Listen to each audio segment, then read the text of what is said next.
ಆನೋ ಭದ್ರಾಃ ಕ್ರತುವೋ ಯಂತು ವಿಶ್ವತಃ. Let noble thoughts come to us from everywhere. ನಮಗೆ ಎಲ್ಲ ಮೂಲೆಗಳಿಂದಲೂ ಪವಿತ್ರವಾದ ಆಲೋಚನೆಗಳು ಬರಲಿ. ಸೋದರ ಸೋದರಿಯರೇ,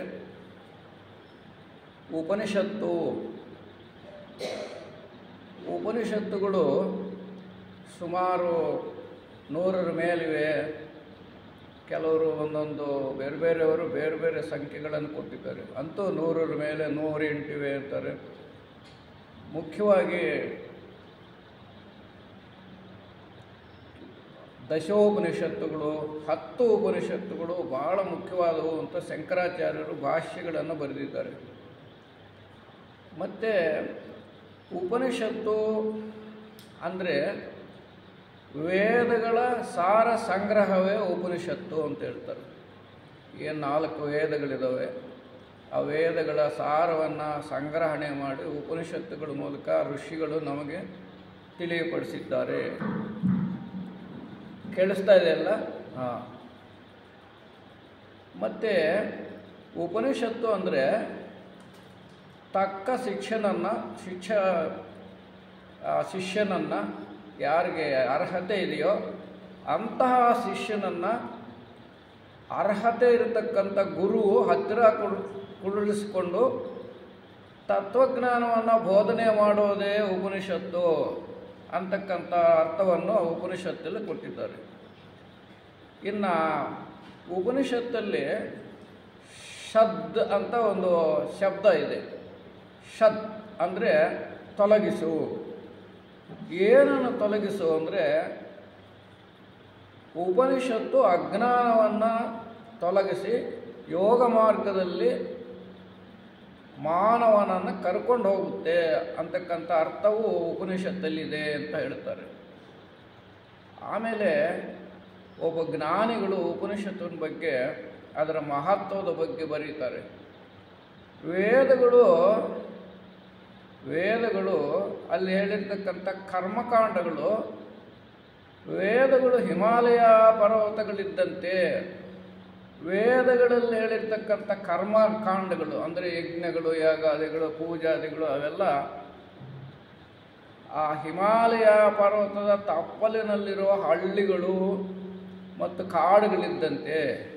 ಅವನ್ನು ತಪ್ಪಿಸಿಕೊಂಡು ಇನ್ನು ಮೇಲೆ ಏರ್ತಾ ಹೋದರೆ ಹಿಮಾಲಯದ ತುದಿಯಲ್ಲಿ ಪರಮಾತ್ಮನು ಯೋಗಮಗ್ನನಾಗಿ ಕುಳಿತಿದ್ದಾನೆ. ಅಲ್ಲಿಗೆ ನಮ್ಮನ್ನು ಕರೆದುಕೊಂಡು ಏಣಿಯ ಮೆಟ್ಟಲುಗಳೇ ಉಪನಿಷತ್ತುಗಳು ಅಂತ ಹೇಳ್ತಾರೆ. ಹಾಗಾಗಿ ಜ್ಞಾನ ಮಾರ್ಗಕ್ಕೆ, ಭಗವಂತನನ್ನು ಸೇರೋದಕ್ಕೆ ಈ ಉಪನಿಷತ್ತುಗಳು ಏಣಿ ಇದ್ದ ಹಾಗೆ. ಅವುಗಳನ್ನು ಹತ್ತಿ ನಾವು ಬ್ರಹ್ಮಜ್ಞಾನ ದೇವಾಲಯವನ್ನು ಸೇರಬಹುದು ಅಂತ ಹೇಳ್ತೀವಲ್ಲ, ಆ ಥರ ಉಪನಿಷತ್ತುಗಳು ನಮ್ಮನ್ನು ಭಗವಂತನ ಕಡೆ ಕರ್ಕೊಂಡು ಹೋಗುತ್ತೆ ಅಂತಕ್ಕಂಥದ್ದು. ಇಂದಿನ ವಿಷಯ ಛಾಂದೋಗ್ಯೋಪನಿಷತ್ತಲ್ಲಿ, ಛಾಂದೋಗ್ಯ ಉಪನಿಷತ್ತು. ಆ ಉಪನಿಷತ್ತಲ್ಲಿ ಆತ್ಮೈಕತ್ವ ಜ್ಞಾನ ಅಂತಕ್ಕಂಥ ವಿಚಾರ. ಆತ್ಮೈಕತ್ವ ಜ್ಞಾನ, ಏಕ ಆತ್ಮ, ಒಂದೇ ಆತ್ಮ ಇರ್ತಕ್ಕಂಥದ್ದು. ಅದನ್ನು ಬ್ರಹ್ಮ ಅಂತ ಕರಿತೀವಿ, ಭೂಮ ಅಂತ ಕರಿತೀವಿ, ಬೇರೆ ಬೇರೆ ಹೆಸರುಗಳಿಂದ ಕರಿತೀವಿ. ಅಂತೂ ಒಂದೇ ಆತ್ಮ ಅಂತಕ್ಕಂಥ ಭಾವನೆಯನ್ನು ಅರ್ಥೈಸ್ತಕ್ಕಂಥ ಒಂದು ವಿಧಾನವೇ ಇಲ್ಲಿನ ವಿಷಯ. ಇದು ಒಬ್ಬ ತಂದೆ ಮಗ ಅಥವಾ ಒಬ್ಬ ಗುರು ಶಿಷ್ಯರ ಸಂವಾದದ ಮೂಲಕ ಅದನ್ನು ಅರ್ಥೈಸುವ ಪ್ರಯತ್ನ ಮಾಡಿದ್ದಾರೆ ಈ ಉಪನಿಷತ್ತಲ್ಲಿ. ಆತ್ಮೈಕತ್ವ ಜ್ಞಾನ, ಏಕತ್ವ ಆತ್ಮ, ಒಂದೇ ಆತ್ಮ ಇರ್ತಕ್ಕಂಥದ್ದು. ಆ ಜ್ಞಾನವನ್ನು ನಾವು ಹೇಗೆ ಪಡೆದುಕೊಳ್ಳಬಹುದು ಅಂತಕ್ಕಂಥ ವಿಷಯ. ಅದು ಪ್ರಾರಂಭದಲ್ಲಿ ಈ ಶ್ಲೋಕದಿಂದ ಪ್ರಾರಂಭ ಮಾಡ್ತಾರೆ. ಯಥಾ ಸೋಮೈಕೇನ ಮೃತ್ಪಿಂಡೇನ ಸರ್ವಂ ಋಣ್ಮಯಂ ವಿಜ್ಞಾತಂ ಸ್ಯಾತ್ ವಾಚಾರಂಭಂ ವಿಕಾರೋ ನಾಮಧೇಯಂ ಮೃತ್ತಿಕೇತ್ಯೇವ ಸತ್ಯಂ. ಅಂದರೆ ಸೌಮ್ಯನೇ, ಅಂದರೆ ಇಲ್ಲಿ ಸೌಮ್ಯನೇ ಅಂದರೆ ಶಿಷ್ಯನೇ ಅಂತಕ್ಕಂಥ ಮಾತನ್ನು, ಈ ಮಾತನ್ನು ಉಪನಿಷತ್ತುಗಳು ಉದ್ದಕ್ಕೂ ಬಳಸ್ತಾರೆ. ಸೌಮ್ಯನೇ. ಇದಕ್ಕೆ ಶ್ಲೋಕಕ್ಕೆ ಅರ್ಥ ಹೀಗೆ ಹೇಳಿದ್ದಾರೆ. ಹೇಗೆ ಒಂದು ಮಣ್ಣು ಮುದ್ದೆ, ಮೃಣ್, ಸಂಸ್ಕೃತದಲ್ಲೇ ಮೃಣ್ ಅಂದರೆ ಮಣ್ಣು, ಹೇಗೆ ಒಂದು ಮಣ್ಣು ಮುದ್ದೆಯನ್ನು ಅರಿತುಕೊಂಡರೆ ಅದರಿಂದುಂಟಾದುದೆಲ್ಲವನ್ನೂ ಅರಿತುಕೊಂಡಾಗುತ್ತದೆಯೋ, ಆ ಕಾರ್ಯ ಎಂಬುದು ಬರೀ ಹೆಸರು ಮಾತ್ರವೋ, ಮಣ್ಣೆಂಬುದೇ ಸತ್ಯವೋ, ಹಾಗೆ ಸದ್ಬ್ರಹ್ಮವೇ ಎಲ್ಲವೂ ಆಗಿರುವುದು. ಮಣ್ಣಿನಿಂದ ಅನೇಕ ಕಾರ್ಯಗಳು ನಡೆಯುತ್ತೆ. ಏನು ಕಾರ್ಯಗಳು ನಡೆಯುತ್ತೆ ಅಂದರೆ, ಮಣ್ಣಿನಿಂದ ಮಡಿಕೆ ತಯಾರಾಗುತ್ತೆ, ಮಣ್ಣಿನಿಂದ ಹೂಜಿ ತಯಾರಾಗುತ್ತೆ, ಮಣ್ಣಿನಿಂದ ಪಾತ್ರೆಗಳು, ಮಣ್ಣಿನಿಂದ ಹಣತೆ, ಇವೆಲ್ಲ ತಯಾರಾಗುತ್ತಲ್ವ, ಕಾರ್ಯ ಅಂತೀವಿ ಅದಕ್ಕೆ. ಅದಕ್ಕೆ ಮೂಲ ಯಾವುದು? ಮಣ್ಣೇ ಮೂಲ. ಮಡಿಕೆ, ಕುಡಿಕೆ, ಹೂಜಿ, ಹಣತೆ ಇವಕ್ಕೆಲ್ಲ ಮಣ್ಣೇ ಕಾರಣ. ಹಾಗೆ ಈ ಜಗತ್ತಿನ ಉತ್ಪತ್ತಿಗೆಲ್ಲ ಬ್ರಹ್ಮವೇ ಕಾರಣ ಅಂತಕ್ಕಂಥದ್ದನ್ನು ಈ ಶ್ಲೋಕದಲ್ಲಿ ಅರ್ಥೈಸಿ ಹೇಳಿದ್ದಾರೆ. ಮಣ್ಣಿನ ವಿವಿಧ ಕಾರ್ಯಗಳು, ಅವುಗಳಿಗೆಲ್ಲ ಮೂಲ ಯಾವುದು ಅಂದರೆ ಮಣ್ಣೆ. ಜಗತ್ತಿನ ಸೃಷ್ಟಿಗೆ ಮೂಲ ಯಾವುದು ಅಂದರೆ ಬ್ರಹ್ಮವೇ. ಈ ಅರ್ಥದಲ್ಲಿ ಈ ಶ್ಲೋಕವನ್ನು ಹೇಳಿದ್ದಾರೆ ಇಲ್ಲಿ. ಹಾಗೆ ಇದನ್ನು ವಿವರಿಸ್ತಾ ಹೇಳ್ತಾರೆ ನೋಡಿ. ಮಣ್ಣಿನ ಮುದ್ದೆಯಿಂದ ಮಾಡಿದ ಮಡಿಕೆ, ಕುಡಿಕೆ, ಹೆಂಚು ಮುಂತಾದೆಲ್ಲವೂ ಹೇಗೆ ಮಣ್ಣಿಗಿಂತ ಬೇರೆ ಎಲ್ಲವೋ,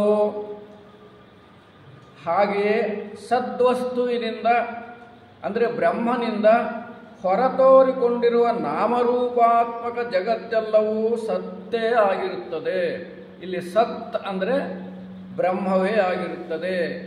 ಏನೇನು ಜಗತ್ತಲ್ಲಿ ತೋರ್ತಾ ಇದೆಯೋ, ನಾವೇನೇನನ್ನು ನೋಡ್ತಾ ಇದ್ದೀವೋ ಅದೆಲ್ಲಕ್ಕೂ ಮೂಲ ಬ್ರಹ್ಮವೇ ಅಂತಕ್ಕಂಥದ್ದು ನಾವು ಈ ಶ್ಲೋಕದ ಮೂಲಕ ಅರ್ಥ ಮಾಡಿಕೊಳ್ತೀವಿ.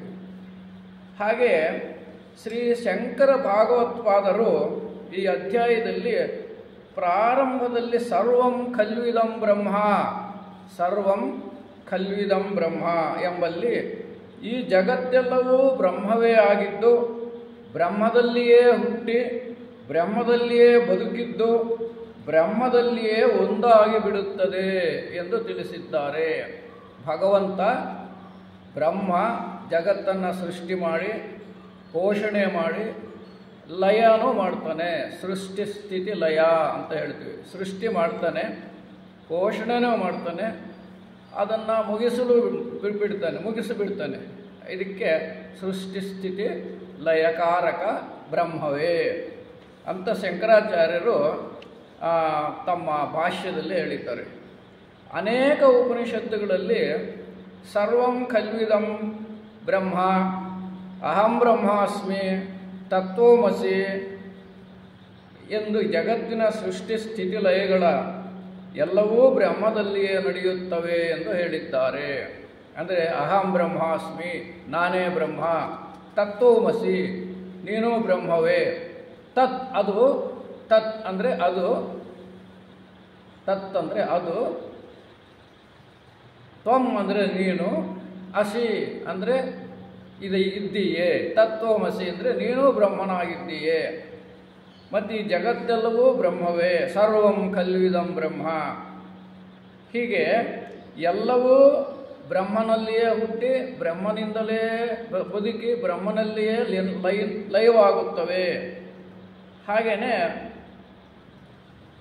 ಈ ವಿಷಯಗಳನ್ನು ತಿಳಿಸಲು ಛಾಂದೋಗ್ಯೋಪನಿಷತ್ತಲ್ಲಿ ತಂದೆ ಉದ್ದಾಲಕ ಮತ್ತು ಮಗ ಶ್ವೇತಕೇತು, ಉದ್ದಾಲಕ ಅಂತಕ್ಕಂಥ ಒಬ್ಬ ಋಷಿ ಇರ್ತಾನೆ, ಉದ್ದಾಲಕ ಅನ್ನೋ ಋಷಿ, ಅವನ ಮಗ ಶ್ವೇತಕೇತು, ಅವರಿಬ್ಬರಲ್ಲಿ ನಡೆಯತಕ್ಕಂಥ ಒಂದು ಕಾನ್ವರ್ಸೇಷನ್, ಮಾತಿನ ಇದು ಪ್ರಶ್ನೆ ಉತ್ತರಗಳ ಮೂಲಕ ನಮಗೆ ಈ ತತ್ವಮಸಿ, ಅಹಂ ಬ್ರಹ್ಮಾಸ್ಮಿ, ಸರ್ವಂ ಕಲ್ವಿದಂ ಬ್ರಹ್ಮ, ಆತ್ಮೈಕ ಜ್ಞಾನ ಇದರ ಬಗ್ಗೆ ತಿಳುವಳಿಕೆಯನ್ನು ಇಲ್ಲಿ ಕೊಡೋ ಪ್ರಯತ್ನ ನಡೆದಿದೆ. ಇದು ಕಥೆ ಮೂಲಕ ಪ್ರಾರಂಭವಾಗುತ್ತೆ. ಉಪನಿಷತ್ತಿನಲ್ಲಿ ಎಲ್ಲ ಉಪನಿಷತ್ತುಗಳಲ್ಲಿಯೂ ಕಥೆಗಳ ಮೂಲಕ ವಿಷಯಗಳನ್ನು ತಿಳಿಯಪಡಿಸ್ತಾರೆ. ಕಾರಣ ಏನಂದರೆ ಕಥೆ ಕೇಳಲಿಕ್ಕೆ ಎಲ್ಲರಿಗೂ ಒಂಥರ ಇಂಟ್ರೆಸ್ಟ್ ಬರುತ್ತೆ. ಹಾಗಾಗಿ ಎಲ್ಲ ಉಪನಿಷತ್ತುಗಳಲ್ಲೂ ಕಠೋಪನಿಷತ್ತಲ್ಲಿ ನಚಿಕೇತ ಮತ್ತು ಯಮನ ಕಥೆ ಬರುತ್ತೆ ಕಠೋಪನಿಷತ್ತಲ್ಲಿ. ಹಾಗೆ ಬೇರೆ ಬೇರೆ ಉಪನಿಷತ್ತುಗಳಲ್ಲಿ ಕಥೆ ಮೂಲಕ, ಇಲ್ಲಿ ಕೂಡ ಒಂದು ಕಥೆಯ ಮೂಲಕ ಈ ತತ್ವಜ್ಞಾನವನ್ನು ತಿಳಿಸ್ತಕ್ಕಂಥ ಒಂದು ಪ್ರಯತ್ನ ನಡೆದಿದೆ. ಹಿಂದೆ ಉದ್ದಾಲಕ ಎಂಬ ಋಷಿ ಇದ್ದ. ಅವನಿಗೆ ಶ್ವೇತಕೇತು ಎಂಬ ಹೆಸರಿನ ಮಗ ಇದ್ದ. ಒಮ್ಮೆ ಉದ್ದಾಲಕನು ದೀರ್ಘಕಾಲದವರೆಗೆ ಬೇರೆ ಸ್ಥಳಕ್ಕೆ ಹೋಗಬೇಕಾದ ಪ್ರಸಂಗ ಬಂತು. ಆ ವೇಳೆಗೆ ಮಗನಿಗೆ ಇನ್ನೂ ಉಪನಯನವಾಗಿರಲಿಲ್ಲ. ತಾನು ಹಿಂದಿರುಗು ಬರುವ ವೇಳೆಗೆ ಹುಡುಗನಿಗೆ ಉಪನಯನ ಕಾಲವು ಮೀರಿ ಹೋಗಬಹುದು ಎಂದು ತಂದೆಯು ಮಗನನ್ನು ಬೇರೊಬ್ಬ ಗುರುವಿನ ಸನ್ನಿಧಿಗೆ ಕಳುಹಿಸಿ ಉಪವೀತನಾಗಿ ವಿದ್ಯಾಭ್ಯಾಸವನ್ನು ಮುಂದುವರಿಸುವಂತೆ ತಿಳಿಸಿದ. ಮಗನಿಗೆ ತಾನೆಲ್ಲ ಹೋಗಬೇಕಾಗಿತ್ತು. ಮಗನಿಗೆ ತಾನು ಬರುವಷ್ಟೊತ್ತಿಗೆ ಉಪನಯನ ಸಮಯ, ಉಪವೀತ ಅಂದರೆ ಉಪನಯನ ಮಾಡ್ತಕ್ಕಂಥದ್ದು, ಜನಿವಾರ ಧಾರಣೆ ಮಾಡ್ತಕ್ಕಂಥದ್ದು, ಅದು ಸಮಯ ಮೀರಿ ಹೋಗುತ್ತೆ ಅಂತ ಇನ್ನೊಬ್ಬ ಗುರುವಿನ ಹತ್ರ ಕಳಿಸೋ ಪ್ರಯತ್ನ ಮಾಡಿದ. ವಿದ್ಯಾಭ್ಯಾಸ ಮುಂದುವರಿಸು, ಅಲ್ಲಿ ಕಲ್ತ್ಕೊಂಡು ಬಾ ಅಂತ ಹೇಳಿದ. ಶ್ವೇತಕೇತು ಬೇರೊಬ್ಬ ಗುರುವನ್ನು ಆಶ್ರಯಿಸಿ ಬ್ರಹ್ಮಚರ್ಯಾಶ್ರಮವನ್ನು ಸ್ವೀಕರಿಸಿ 12 ವರ್ಷಗಳ ಕಾಲ ಅವರಲ್ಲಿ ವಿದ್ಯಾಭ್ಯಾಸವನ್ನು ಮಾಡಿದ. 12 ವರ್ಷ ಕಾಲ ಎಲ್ಲ ಗುರು ಕುಲಗಳಲ್ಲಿ ವಿದ್ಯಾರ್ಥಿಗಳು 12 ವರ್ಷ ಇರುವಂಥ ಒಂದು ವ್ಯವಸ್ಥೆ ಇತ್ತು. ಆ 12 ವರ್ಷದಲ್ಲಿ ಏನೇನೋ ಸಂಸ್ಕೃತಿ ಕಲಿಸಬೇಕೋ ಅದನ್ನೆಲ್ಲ ಅಲ್ಲಿ ಕಲಿಸ್ತಾ ಇದ್ರು. ಹಾಗಾಗಿ ಉದ್ದಾಲಕನು ಕೂಡ 12 ವರ್ಷ ಗುರುಕುಲದಲ್ಲಿದ್ದ, ಎಲ್ಲ ಕಲಿತ.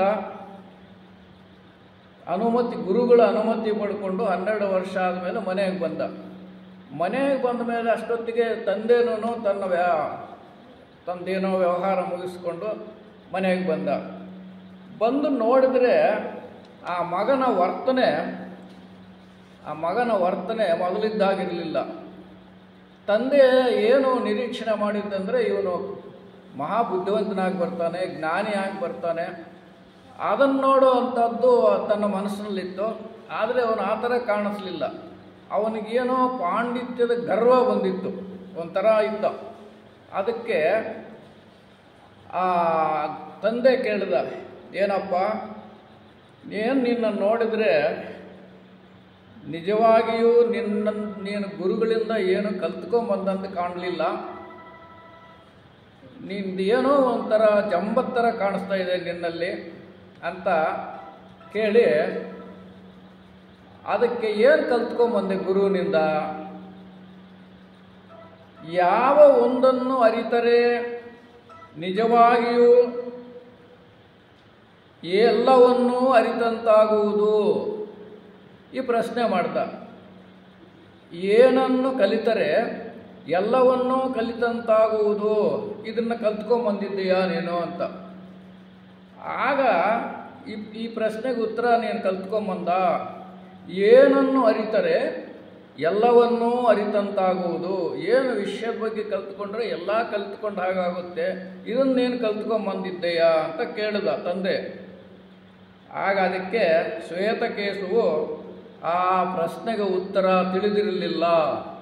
ವೇದಗಳೆಲ್ಲ ಓದಿದ್ದಾನೆ ಅವನು, ಎಲ್ಲ ಕಲ್ತ್ಕೊಂಬಂದಿದ್ದ, ಬಾಯಿಪಾಠ ಮಾಡುತ್ತಿದ್ದಾನೆ. 64 ವಿದ್ಯೆಗಳಿವೆಯಂತೆ, ಅವನ್ನೆಲ್ಲ ಕಲ್ತ್ಕೊಂಬಂದಿದ್ದಾನೆ. ಆದರೆ ಈ ಪ್ರಶ್ನೆಗೆ ಉತ್ತರ ಅವನ ಹತ್ರ ಇಲ್ಲ. ಏನನ್ನು ಕಲಿತರೆ ಎಲ್ಲವನ್ನೂ ತಿಳಿದಂತಾಗುತ್ತದೆ ಅನ್ನೋ ಪ್ರಶ್ನೆಗೆ ಅವನ ಹತ್ರ ಉತ್ತರ ಇರಲಿಲ್ಲ. ಆಗ ಅವನು ಹೇಳ್ತಾನೆ, ತಾನು ಗುರುಗಳ ಪಟ್ಟ ಶಿಷ್ಯನಾಗಿದ್ದು ಎಲ್ಲ ವಿದ್ಯೆಗಳನ್ನು ಕಲಿತಿದ್ದರೂ ಆ ವಿದ್ಯೆಯನ್ನೇಕೆ ಗುರುಗಳು ತನಗೆ ತಿಳಿಸಲಿಲ್ಲ? ಪ್ರಾಯಶಃ ಅವರಿಗೆ ಈ ವಿದ್ಯೆ ತಿಳಿದಿರಲಾರದು. ನನ್ನ ಗುರುಗಳು ಕೂಡ ಬಹುಶಃ ಈ ಪ್ರಶ್ನೆಗೆ ಉತ್ತರ ಗೊತ್ತಿಲ್ಲ. ತಿಳಿದಿದ್ದರೆ ನನ್ನಂತಹ ಪ್ರಿಯ ಶಿಷ್ಯನಿಗೆ ಏಕೆ ತಿಳಿಸಲಿಲ್ಲ? ಈ ವಿಷಯವನ್ನು ತಂದೆಯಿಂದಲೇ ತಿಳಿದುಕೊಳ್ಳುವನು ಎಂದು ನಿಶ್ಚಯಿಸಿದ. ಆಗ ಗೊತ್ತಾಯಿತು, ನಾನೇನೋ ಇನ್ನೂ ಕಲಿಯೋದಿದೆ, ಎಲ್ಲ ಕಲಿತವನಂತೆ ವರ್ತನೆ ಮಾಡಿದ್ದು ತಪ್ಪಾಯಿತು, ಇದಕ್ಕೆ ತಂದೆಯಿಂದನೇ ತಿಳ್ಕೋಬೇಕು ಅಂತವನ ನಿಶ್ಚಯಿಸಿ ಆ ತಂದೆನ ಕೇಳ್ತಾನೆ, ಪೂಜ್ಯರೇ, ನನಗಾಗಲಿ ನನ್ನ ಗುರುಗಳಿಗಾಗಲಿ ತಾವು ಕೇಳಿದ ವಿಷಯವು ತಿಳಿಯದು.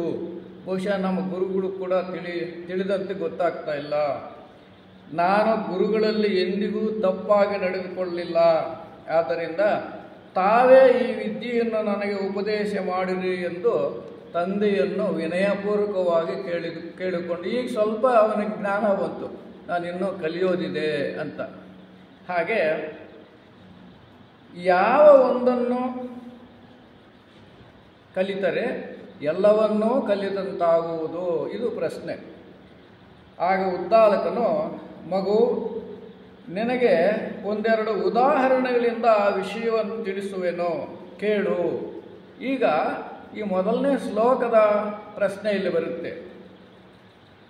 ಮಣ್ಣಿನಿಂದ ಮಾಡಲ್ಪಟ್ಟ ಮಡಿಕೆ, ಕುಡಿಕೆ, ಹಣತೆ, ಹೂಜ, ಹೆಂಚು ಮೊದಲಾದವು ಇವೆಲ್ಲ ಮಣ್ಣಿನ ಕಾರ್ಯಗಳೇ. ಕಾರ್ಯ ಅಂದರೆ ಆಗ್ತಕ್ಕಂಥದ್ದು. ಮಣ್ಣಿನಿಂದ ಆಗಿರೋವು ಇವೆಲ್ಲನೂ, ಮಡಿಕೆ, ಕುಡಿಕೆ ಅವೆಲ್ಲನೂ. ಇವೆಲ್ಲಕ್ಕೂ ಮಣ್ಣೇ ಕಾರಣ. ಕಾರ್ಯ ಕಾರಣ, ಅವೆಲ್ಲ ಕಾರ್ಯಗಳು. ಮಡಿಕೆ, ಕುಡಿಕೆ ಅವೆಲ್ಲ ಅದಕ್ಕೆ ಕಾರಣ ಯಾವುದು? ಮಣ್ಣು. ಹಾಗೆ ಚಿನ್ನದ ಒಡವೆಗಳಾದ ಸರ, ಬಳೆಗಳು, ಓಲೆ ಇವೆಲ್ಲ ಅದಕ್ಕೆ ಮೂಲ ಯಾವುದು? ಚಿನ್ನವೇ ಮೂಲ. ಅವು ಕಾರ್ಯಗಳು. ಯಾವುವು? ಒಡವೆಗಳೆಲ್ಲ ತಯಾರಾಗೋದು ವಿಕಾರಗಳು ಅಂತೀವಿ. ಬೇರೆ ಬೇರೆ ಆಕಾರ ಪಡೆದುಕೊಳ್ಳುತ್ತೆ ಚಿನ್ನ, ಆದರೆ ಮೂಲ ಚಿನ್ನವೇ. ಹಾಗೆಯೇ ಹಾರೆ, ಸಲಿಕೆ, ಗುದ್ದಲಿ ಇವೆಲ್ಲ ಕಾರ್ಯಗಳು ನಡೆಯುವುದು ಯಾವುದರ ಮೂಲಕ? ಅದರ ಮೂಲ ಯಾವುದು ಅಂದರೆ ಕಬ್ಬಿಣ. ಹಾರೆ ಆ ವಸ್ತುಗಳಿಗೆಲ್ಲ ಮೂಲ. ಚಿನ್ನ ಒಡವುಗಳಿಗೆಲ್ಲ ಮೂಲ. ಮಣ್ಣು ಆ ಪಾತ್ರೆಗಳಿಗೆಲ್ಲ ಮೂಲ. ಒಂದು ಮೂಲ ಇರುತ್ತೆ. ಯಾವುದೇ ಕಾರ್ಯ ನಡೆಯಬೇಕಾದ್ರೂ ಒಂದು ಮೂಲ ಇರುತ್ತೆ. ಆ ಮೂಲವನ್ನು ಕಾರಣ ಅಂತೀವಿ. ಆ ನಡೆದ ವಸ್ತುಗಳು, ತಯಾರಾದ ವಸ್ತುಗಳು, ಸೃಷ್ಟಿಸಲ್ಪಟ್ಟ ವಸ್ತುಗಳು, ಅವುಗಳನ್ನು ನಾವು ಕಾರ್ಯ ಅಂತೀವಿ. ಆ ಕಾರ್ಯಗಳು ಹೇಗೆ ನಡೆದವು ಅಂದರೆ ಈ ವಸ್ತುವಿನಿಂದ ನಡೆದವು. ಹಾಗೆಯೇ ಈ ಜಗತ್ತೆಲ್ಲ ವೈವಿಧ್ಯಮಯವಾಗಿ ಕಾಣ್ತಾ ಇದೆ, ಬೇರೆ ಬೇರೆ ಕಾಣ್ತಾ ಇದೆ. ನಕ್ಷತ್ರಗಳಿವೆ, ಗ್ರಹಗಳಿವೆ, ಭೂಮಿ ಇದೆ, ಮತ್ತು ಮರಮುಟ್ಟುಗಳು ಎಲ್ಲ ಇದ್ದಾವೆ, ಬೆಟ್ಟಗಳಿದ್ದಾವೆ, ಚಂದ್ರ, ಸೂರ್ಯ. ಇವೆಲ್ಲಕ್ಕೂ ಕಾರಣ ಯಾರು ಅಂದರೆ ಆ ಬ್ರಹ್ಮವೇ. ಇದಕ್ಕೆ ಏನು ಹೇಳ್ತೀವಿ ಅಂದರೆ ಅನೇಕ ಕಾರ್ಯಗಳು ನಡೆಯುತ್ತೆ, ಅದರ ಮೂಲ ಕಾರಣ ಒಂದಾಗಿರುತ್ತೆ. ಹಾಗೆ ಈ ವೈವಿಧ್ಯಮಯ ಜಗತ್ತಿಗೆ ಮುಖ್ಯವಾದ ಕಾರಣ ಬ್ರಹ್ಮವೇ ಅಂತಕ್ಕಂಥ ಆ ಅರಿವು ಮೂಡಿಸ್ಕೊಳ್ಳೋದೇ ಈ ತತ್ವಮಸಿ ಅಥವಾ ಸರ್ವಂ ಕಲ್ಯುದಂ ಬ್ರಹ್ಮ ಅಹಂ ಬ್ರಹ್ಮಾಸ್ಮಿ ಅದರ ಅರ್ಥ. ಇದಕ್ಕೆ ಕಾರ್ಯಕಾರಣವಾದ ಅಂತಾರೆ. ಇದರಲ್ಲಿ ಉಪನಿಷತ್ತಲ್ಲಿ ಕಾರ್ಯಕಾರಣವಾದ. ಪ್ರತಿಯೊಂದು ಕಾರ್ಯಕ್ಕೂ ಒಂದು ಕಾರಣ ಇರುತ್ತೆ. ಮಡಿಕೆಗೆ ಕಾರಣ ಮಣ್ಣು, ಸರಕ್ಕೆ ಕಾರಣ ಚಿನ್ನ, ಗುದ್ದಲಿಗೆ ಕಾರಣ ಕಬ್ಬಿಣ. ಹಾಗೆ ಪ್ರತಿಯೊಂದು ಕಾರ್ಯಕ್ಕೂ ಒಂದು ಕಾರಣ ಇರುತ್ತೆ. ಈ ತತ್ವವನ್ನು, ಈ ಸಿದ್ಧಾಂತವನ್ನು ಕಾರ್ಯಕಾರಣವಾದ, ಪ್ರತಿಯೊಂದು ಕಾರ್ಯಕ್ಕೂ ಒಂದು ಕಾರಣ ಇರುತ್ತೆ, ಅಂದರೆ ಒಂದು ಮೂಲ ಇರುತ್ತೆ. ಹಾಗೆ ಈ ಜಗತ್ತಿಗೆಲ್ಲ ಮೂಲ ಆ ಸದ್ಬ್ರಹ್ಮ. ಸತ್ ಅಂತೀವಿ, ಬ್ರಹ್ಮ ಅಂತೀವಿ, ತತ್ ಅಂತೀವಿ, ಅದೆಲ್ಲ ಒಂದೇ ಅರ್ಥನೇ. ಹಾಗೆಯೇ ಜಗತ್ತಿನಲ್ಲಿ ಸೃಷ್ಟಿಯಾದ ಎಲ್ಲ ಚರಾಚರ ವಸ್ತುಗಳಿಗೆ ಕಾರಣ ಯಾವುದು ಅಂತ ಅವರೇ ಪ್ರಶ್ನೆ ಮಾಡ್ತಾರೆ.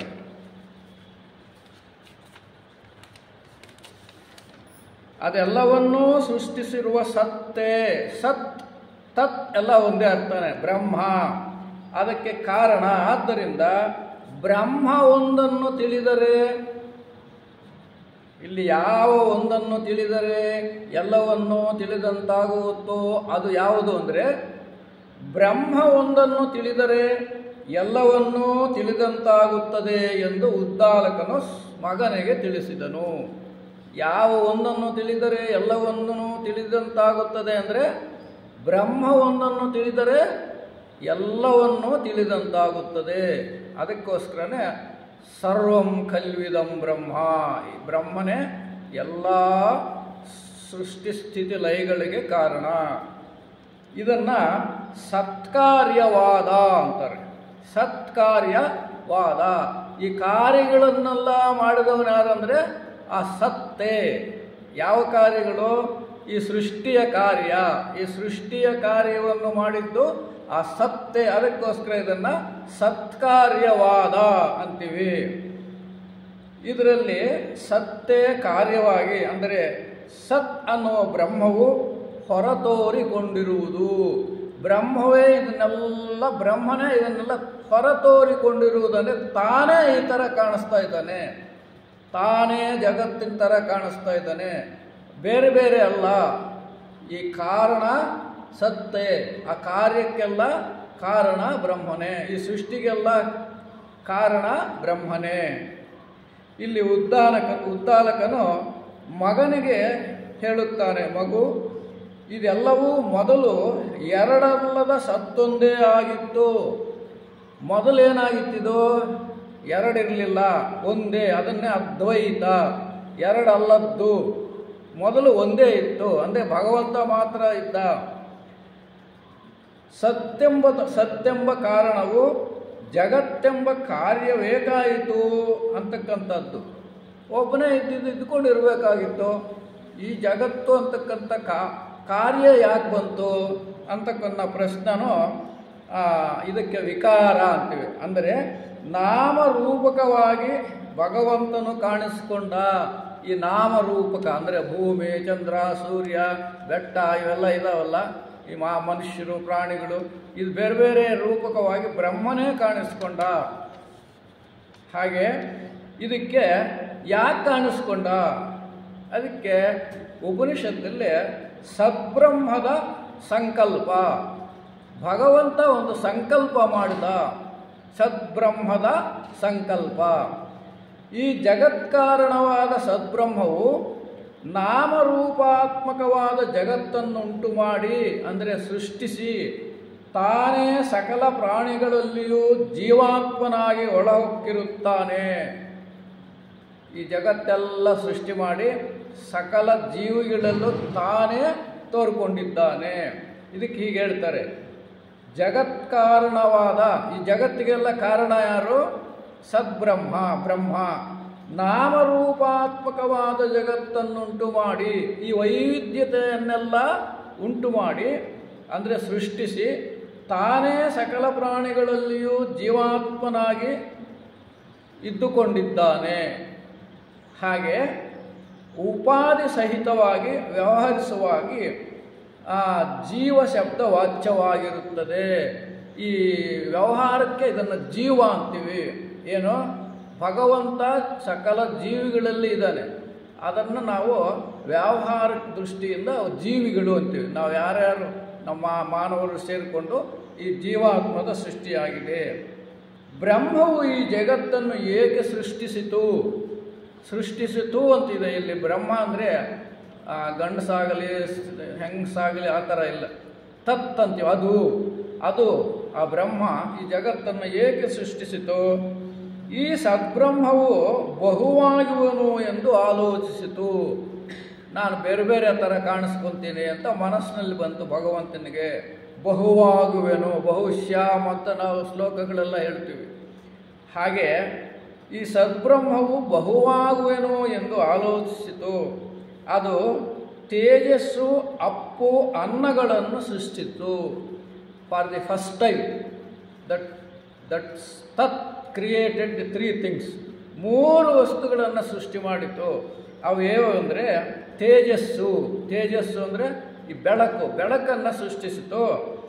ಅಪ್ಪು, ನೀರನ್ನು ಸೃಷ್ಟಿಸಿತು. ಮತ್ತು ಅನ್ನವನ್ನು ಸೃಷ್ಟಿಸಿತು. ಈ ಮೂರು ವಿಷಯಗಳನ್ನು ಸೃಷ್ಟಿ ಮಾಡಿತು. ಏನೇನೋ ತೇಜಸ್ಸು, ಆಪ್ ಅಂದರೆ ನೀರು ಮತ್ತು ಅನ್ನ, ಮೂರನ್ನು ಸೃಷ್ಟಿ ಮಾಡಿತು. ಇದು ಮೂರು ರೂಪವಾಗಿ ತೋರಿಸಿಕೊಂಡಿತು, ಜಗತ್ತಾಗಿ ತೋರಿಸಿಕೊಂಡಿತು. ಬ್ರಹ್ಮವೇ ಈ ಮೂರು ರೂಪಗಳಾಗಿ ಅಂದರೆ ಬೆಳಕು, ತೇಜಸ್ಸು, ನೀರು ಮತ್ತು ಅನ್ನಗಳಾಗಿ ತೋರಿಸಿಕೊಂಡಿತು. ಈ ತೇಜೋ ಸೃಷ್ಟಿಯನ್ನೇ ತೇಜಸ್ ಮೊದಲು ಸೃಷ್ಟಿ ಮಾಡಿದ್ದು ಬೆಳಕನ್ನು, ತೇಜೋ ಸೃಷ್ಟಿ. ಇದನ್ನು ನಾವು ವಿಜ್ಞಾನದಲ್ಲಿ ಸ್ವಲ್ಪ ಆ ಕಡೆ ಗಮನ ಕೊಟ್ಟರೆ, ವಿಜ್ಞಾನ ಜಗತ್ತು ಹೇಗೆ ಸೃಷ್ಟಿಯಾಯಿತು ಮೊದಲು ಅಂತಂದರೆ, ಒಂದು ದೊಡ್ಡ ಸ್ಫೋಟ ನಡೆಯಿತು. ಅದನ್ನು ದ ಬಿಗ್ ಬ್ಯಾಂಗ್ ಅಂತಾರೆ. Big bang theory, big bang ಅಂದರೆ ಮಹಾಸ್ಫೋಟ. ವಿಜ್ಞಾನ ಹೇಳುತ್ತೆ ಜಗತ್ತು ಮೊದಲು ಹೇಗೆ ಸೃಷ್ಟಿಯಾಯಿತು ಅಂದರೆ, ಒಂದು ಸ್ಫೋಟ ಆಯಿತು. ಆ ಸ್ಫೋಟದಲ್ಲಿ ಮಹಾ ಬೆಳಕು ಕಾಣಿಸ್ಕೊಂತು, ಶಬ್ದನೂ ಕಾಣಿಸ್ಕೊಂತು. ಅದಕ್ಕೋಸ್ಕರನೇ ಅದನ್ನು ಬಿಗ್ ಬ್ಯಾಂಗ್, ಬ್ಯಾಂಗ್ ಅಂದರೆ ದೊಡ್ಡ ಶಬ್ದ. ಹಾಗೆ ಪ್ರಾರಂಭದಲ್ಲಿ ಭಗವಂತ ಬೆಳಕಾಗಿ ತೋರಿಸಿಕೊಂಡ, ತೇಜಸ್ಸಾಗಿ ತೋರಿಸಿಕೊಂಡ. ಸ್ವಲ್ಪ ವಿಜ್ಞಾನಕ್ಕೂ ತತ್ವಶಾಸ್ತ್ರಕ್ಕೂ ಹೊಂದಿಕೆ ಆಗುವಂಗೆ ಕಾಣಿಸುತ್ತೆ. ಹಾಗೆಯೇ ಥಿಯಾಸಫಿ ಗ್ರಂಥಗಳಲ್ಲಿ ಉದಾಹರಣೆಗೆ ಜನರಾಜದಾಸರು ಬರೀತಾರೆ ಹೇಗೆ ಸೃಷ್ಟಿ ಆಯಿತು ಪ್ರಾರಂಭದಲ್ಲಿ ಅಂತ. The first principles of theosophy ಗ್ರಂಥದಲ್ಲಿ ಅವ್ರು ಹೇಳ್ತಾರೆ, ವಿಶ್ವೇಶ್ವರನು, ವಿಶ್ವಕ್ಕೆಲ್ಲ ಈಶ್ವರ. ಥಿಯಾಸಫಿ ಭಾಷೆಯಲ್ಲಿ ಕಾಸ್ಮಿಕ್ ಲಾಗೋಸ್ ಅಂತ, ಕಾಸ್ಮಿಕ್ ಲಾಗೋಸ್. ಕಾಸ್ಮಿಕ್ ಲಾಗೋಸ್ಸು ತನ್ನ ಮಹಾಶಕ್ತಿಯನ್ನು ಮೂಲ ಪ್ರಕೃತಿಯೊಳಗೆ ಸುರಿದು ಈ ಜಗತ್ತನ್ನು ಸೃಷ್ಟಿ ಮಾಡಿದನು ಅಂತ ಜನರಾಜದಾಸರು ಆ ಫಸ್ಟ್ ಪ್ರಿನ್ಸಿಪಲ್ಸ್ ಆಫ್ ಥಿಯಾಸಫಿನಲ್ಲಿ ಬರೀತಾರೆ. The cosmic logos poured his energy into the primordial ether ಅಂತ ಬರೆದಿದ್ದಾರೆ ಅವರು ಜನರಾಜದಾಸರು ಫಸ್ಟ್ ಪ್ರಿನ್ಸಿಪಲ್ಸ್ ಆಫ್ ಥಿಯಾಸಫಿನಲ್ಲಿ. ದ ಕಾಸ್ಮಿಕ್ ಲೋಗೋಸ್ ಅಂದರೆ ಬ್ರಹ್ಮಾಂಡ ನಾಯಕ, ಅಖಿಲಾಂಡ ಕೋಟಿ ಬ್ರಹ್ಮಾಂಡ ನಾಯಕ.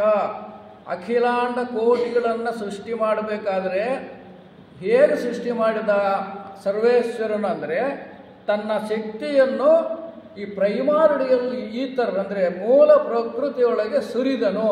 ಹಾಗೆ ಸುರಿತ ಜಗತ್ತನ್ನು ಸೃಷ್ಟಿ ಮಾಡಿದನು ಅಂತ ಜನರಾಜದಾಸರು ಅವರ ಫಸ್ಟ್ ಪ್ರಿನ್ಸಿಪಲ್ಸ್ ಆಫ್ ಥಿಯಾಸಫಿನಲ್ಲಿ ಬರೆದಿದ್ದಾರೆ. ಅಂದರೆ ಈ ಮೂರು ವಿಷಯಗಳು, ತತ್ವಶಾಸ್ತ್ರ ಭಗವಂತನು ಪ್ರಾರಂಭದಲ್ಲಿ ತೇಜಸ್ಸನ್ನು ಸೃಷ್ಟಿಸಿದ, ಹಾಗೆಯೇ ತತ್ವಶಾಸ್ತ್ರದಲ್ಲಿ ಹಾಗೆ ಹೇಳುತ್ತೆ. ವಿಜ್ಞಾನ ಬಿಗ್ ಬ್ಯಾಂಗ್ ಥಿಯರಿನಲ್ಲಿ ಜಗತ್ತು ಸೃಷ್ಟಿಯಾಯಿತು, ಮಹಾಸ್ಫೋಟ ಆಯಿತು, ಅಲ್ಲಿ ಬೆಳಕು ಬಂತು, ಶಬ್ದ ಬಂತು ಅಂತ ವಿಜ್ಞಾನ ಹೇಳುತ್ತೆ. ಮತ್ತು ಥಿಯಾಸಫಿ ಭಾಷೆ ಏನು ಹೇಳುತ್ತೆ ಅಂದರೆ, the cosmic logos poured his energy into the primordial ether so that he created the universe ಅಂತ ಅಲ್ಲಿ ಜನರಾಜದಾಸರು ಬರೀತಾರೆ. ಅಂದರೆ ಇಲ್ಲಿ ನಾವು ತತ್ವಶಾಸ್ತ್ರ, ವಾಟ್ ಈಸ್ ಥಿಯಾಸಫಿ ಅಂದರೆ ಅವರು ಹೇಳ್ತಾರೆ, ಬ್ಲಾವಿಟ್ಸ್ಕಿ ಅವರು ಯಾವುದರಲ್ಲಿ ಸೀಕ್ರೆಟ್ ಡಾಕ್ಟ್ರಿನಲ್ಲಿ, theosophy is the synthesis of religion, philosophy and science ಅಂತ. ಈ ಮೂರನ್ನು ತಾಳೆ ಮಾಡಿ ನೋಡಿದ್ರೆ ಒಂದಕ್ಕೊಂದು ಸಂಬಂಧ ಇದ್ದಾಗ ಕಾಣಿಸುತ್ತೆ. ಹಾಗಾಗಿ ಜಗತ್ತಿಗೆಲ್ಲ ಭಗವಂತನು ಮೂಲ ಆದ ಅಂದರೆ ಕಾರಣನಾದ. ಅದನ್ನು ಇದಕ್ಕೆ ಸತ್ಕಾರ್ಯವಾದ ಅಂತ ಹೇಳ್ತೀವಿ.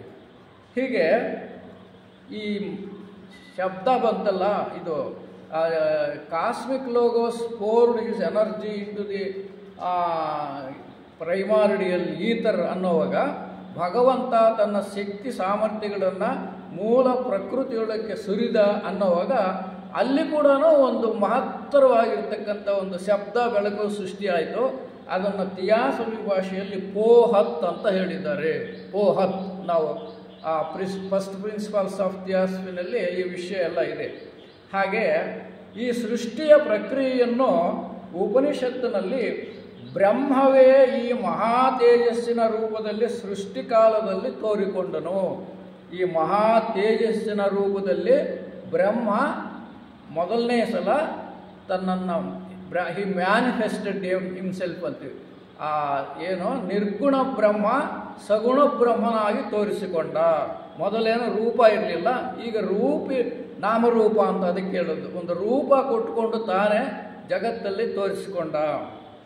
ಹಾಗೆ ಈ ತೇಜೋರೂಪವಾದ ಬ್ರಹ್ಮವೇ ಅಪ್ಪು ಅಂದರೆ ನೀರಿನ ರೂಪದಿಂದಲೂ ತೋರಿಸಿಕೊಂಡಿತು, ಮತ್ತು ನೀರು ಸೃಷ್ಟಿಯಾಯಿತು. ಹಾಗೆ ಅದೇ ಸತ್ತೆ ಅನ್ನವನ್ನು ಸೃಷ್ಟಿ ಮಾಡಿತು. ಇದಕ್ಕೆ ಅನ್ನಂ ಪರಬ್ರಹ್ಮ ಅಂದಿರೋದು. ಅದಕ್ಕೋಸ್ಕರ ನಾವು ಅನ್ನವನ್ನು ಭಗವಂತನ ದೃಷ್ಟಿಯಲ್ಲಿ ನೋಡಬೇಕು, ಅನ್ನ ಪರಬ್ರಹ್ಮ ಅಂತ. ಹಾಗೆ ಈ ಮೂರು ಅಂದರೆ ತೇಜಸ್ಸು, ಅಪ್ಪು, ಅನ್ನ, ಈ ಸೃಷ್ಟಿಯನ್ನು ತ್ರಿವೃತ್ಕರಣ ಅಂತಾರೆ. ತ್ರಿವೃತ್ಕರಣ, ಅಂದರೆ ಸಂಸ್ಕೃತದಲ್ಲಿ ಮೂರು. ಈ ಮೂರರಿಂದ ಜಗತ್ತು ತೋರಿಸಿಕೊಂಡಿತು, ತ್ರಿವೃತ್ಕರಣ. ಮುಂದೆ ಉಪನಿಷತ್ತುಗಳಲ್ಲಿ ಮೂರೇ ಹೇಳಿರೋದು, ಮುಂದೆ ಬರೆದಿರ್ತಕ್ಕಂಥ ವ್ಯಾಖ್ಯಾನಗಳಲ್ಲಿ ಪಂಚೀಕರಣ ಆಯಿತು ಅಂತ ಹೇಳ್ತಾರೆ. ಮುಂದೆ ಪಂಚಭೂತಗಳ ಸೃಷ್ಟಿ ಬಗ್ಗೆ ಬರುತ್ತೆ. ಪ್ರಾರಂಭದಲ್ಲೇ ಈ ಮೂರೇ ತ್ರಿವೃತ್ಕರಣ ಅಂತಾರೆ. ಹೀಗೆ ಚಾಂದೋಗ್ಯೋಪನಿಷತ್ತಲ್ಲಿ ಸದ್ಬ್ರಹ್ಮವು ಮೇಲೆ ಹೇಳಿದ ತ್ರಿವೃತ್ಕರಣದಿಂದಲೇ, ಅಂದರೆ ತೇಜಸ್ಸು, ಅಪ್ಪು ಮತ್ತು ಅನ್ನ, ಇವುಗಳ ಮೂಲಕವೇ ಪೂರ್ಣವಾಗಿ ಜಗತ್ತಾಗಿ ತೋರಿಸಿಕೊಂಡಿತು. ಹಾಗೆ ಈ ಜೀವಕೋಟಿ ಎಲ್ಲವೂ ಮುಂದೆ ಜೀವಕೋಟಿ ಅಂದರೆ ಎಲ್ಲ ಜೀವಿಗಳೂ ಹೇಗೆ ಜೀವನ ನಡೆಯುತ್ತೆ ಜಗತ್ತಲ್ಲಿ ಅಂದರೆ ಮೂರು ಸ್ಥಿತಿಗಳಲ್ಲಿ ನಡೆಯುತ್ತೆ. ಮೂರು ಸ್ಥಿತಿಗಳು ಜೀವಿಗಳು ಬದುಕುತ್ತೆ. ಅದನ್ನು ಜಾಗ್ರತ್, ಸ್ವಪ್ನ, ಸುಷುಪ್ತಿ ಅಂತಾರೆ. ಜಾಗ್ರತ್, ಸ್ವಪ್ನ, ಸುಷುಪ್ತಿ, ಎಚ್ಚರಿಕೆ, ಸ್ವಪ್ನ ಮತ್ತು ನಿದ್ರಾವಸ್ಥೆ. ಜಾಗ್ರತ್, ಸ್ವಪ್ನ, ಸುಷುಪ್ತಿ, ಮೂರು ಸ್ಥಿತಿಗಳಲ್ಲಿ ಜೀವಿಗಳು ಬದುಕುತ್ತವೆ ಅಂತ. ಅಂದರೆ ಜಾಗ್ರತ್ ಅಂದರೆ ಎಚ್ಚರಿಕೆಯಲ್ಲಿ ಈ ಪ್ರಾಪಂಚಿಕ ವಿಷಯಗಳಲ್ಲಿ ಹೆಚ್ಚಿಗೆ ಮುಳುಗಿದ್ದು ನಂತರ ಆಧ್ಯಾತ್ಮಿಕದ ಕಡೆಯೂ ಸ್ವಲ್ಪ ಗಮನ ಹೋಗುತ್ತೆ. ಆದರೆ ಎಚ್ಚರಿಕೆ ಸ್ಥಿತಿಯಲ್ಲಿ ಹೆಚ್ಚಿನ ಜೀವಿಗಳು ಪ್ರಾಪಂಚಿಕ ವಿಷಯಗಳಿಗೆ ಹೆಚ್ಚು ಒತ್ತು ಕೊಟ್ಟು ಬದುಕುತ್ತವೆ. ಆಮೇಲಿಂದ ಈ ಸ್ವಪ್ನ ಸ್ಥಿತಿಯಲ್ಲಿ ಜಾಗೃತಿನ ಅವಸ್ಥೆಯಲ್ಲಿ ಏನೇನನ್ನು ನಾವು ಬೇಕು ಅಂದ್ಕೊಳ್ತೀವೋ ಅದರ ಅನುಭವವನ್ನು ಸ್ವಪ್ನ ಸ್ಥಿತಿಯಲ್ಲಿ ಅನುಭವಿಸುತ್ತೆ ಈ ಜೀವಿ. ಹಾಗೆ ನಿದ್ರಾಸ್ಥಿತಿಯಲ್ಲಿದೆಯಲ್ಲ, ನಿದ್ರಾಸ್ಥಿತಿ ಅಂದರೆ ಜಾಗ್ರತ್, ಸ್ವಪ್ನ, ಸುಷುಪ್ತಿ.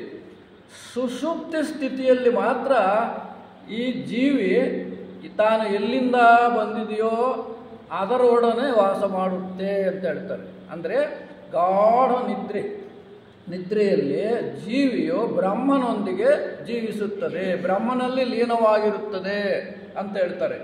ಹಾಗೆ ಉದ್ದಾಲಕನು ತನ್ನ ಮಗನಿಗೆ ಹೀಗೆ ಹೇಳ್ತಾನೆ, ಅದೇನಾಗಿರುತ್ತೋ ನೀನು ಅದೇ ಆಗಿದ್ದೀಯಾ. ಯಾವಾಗ ಸುಷುಪ್ತಿ ಸ್ಥಿತಿಯಲ್ಲಿ ಜೀವಿಯು ಬ್ರಹ್ಮನೊಡನೆ ಲೀನವಾಗಿರುತ್ತೆ, ನೀನು ಜೀವಿ ಆಗಿರೋದ್ರಿಂದ ನೀನು ಬ್ರಹ್ಮನಾಗಿರ್ತೀಯ, ನೀನು ಬ್ರಹ್ಮನೇ, ತತ್ವಮಸಿ.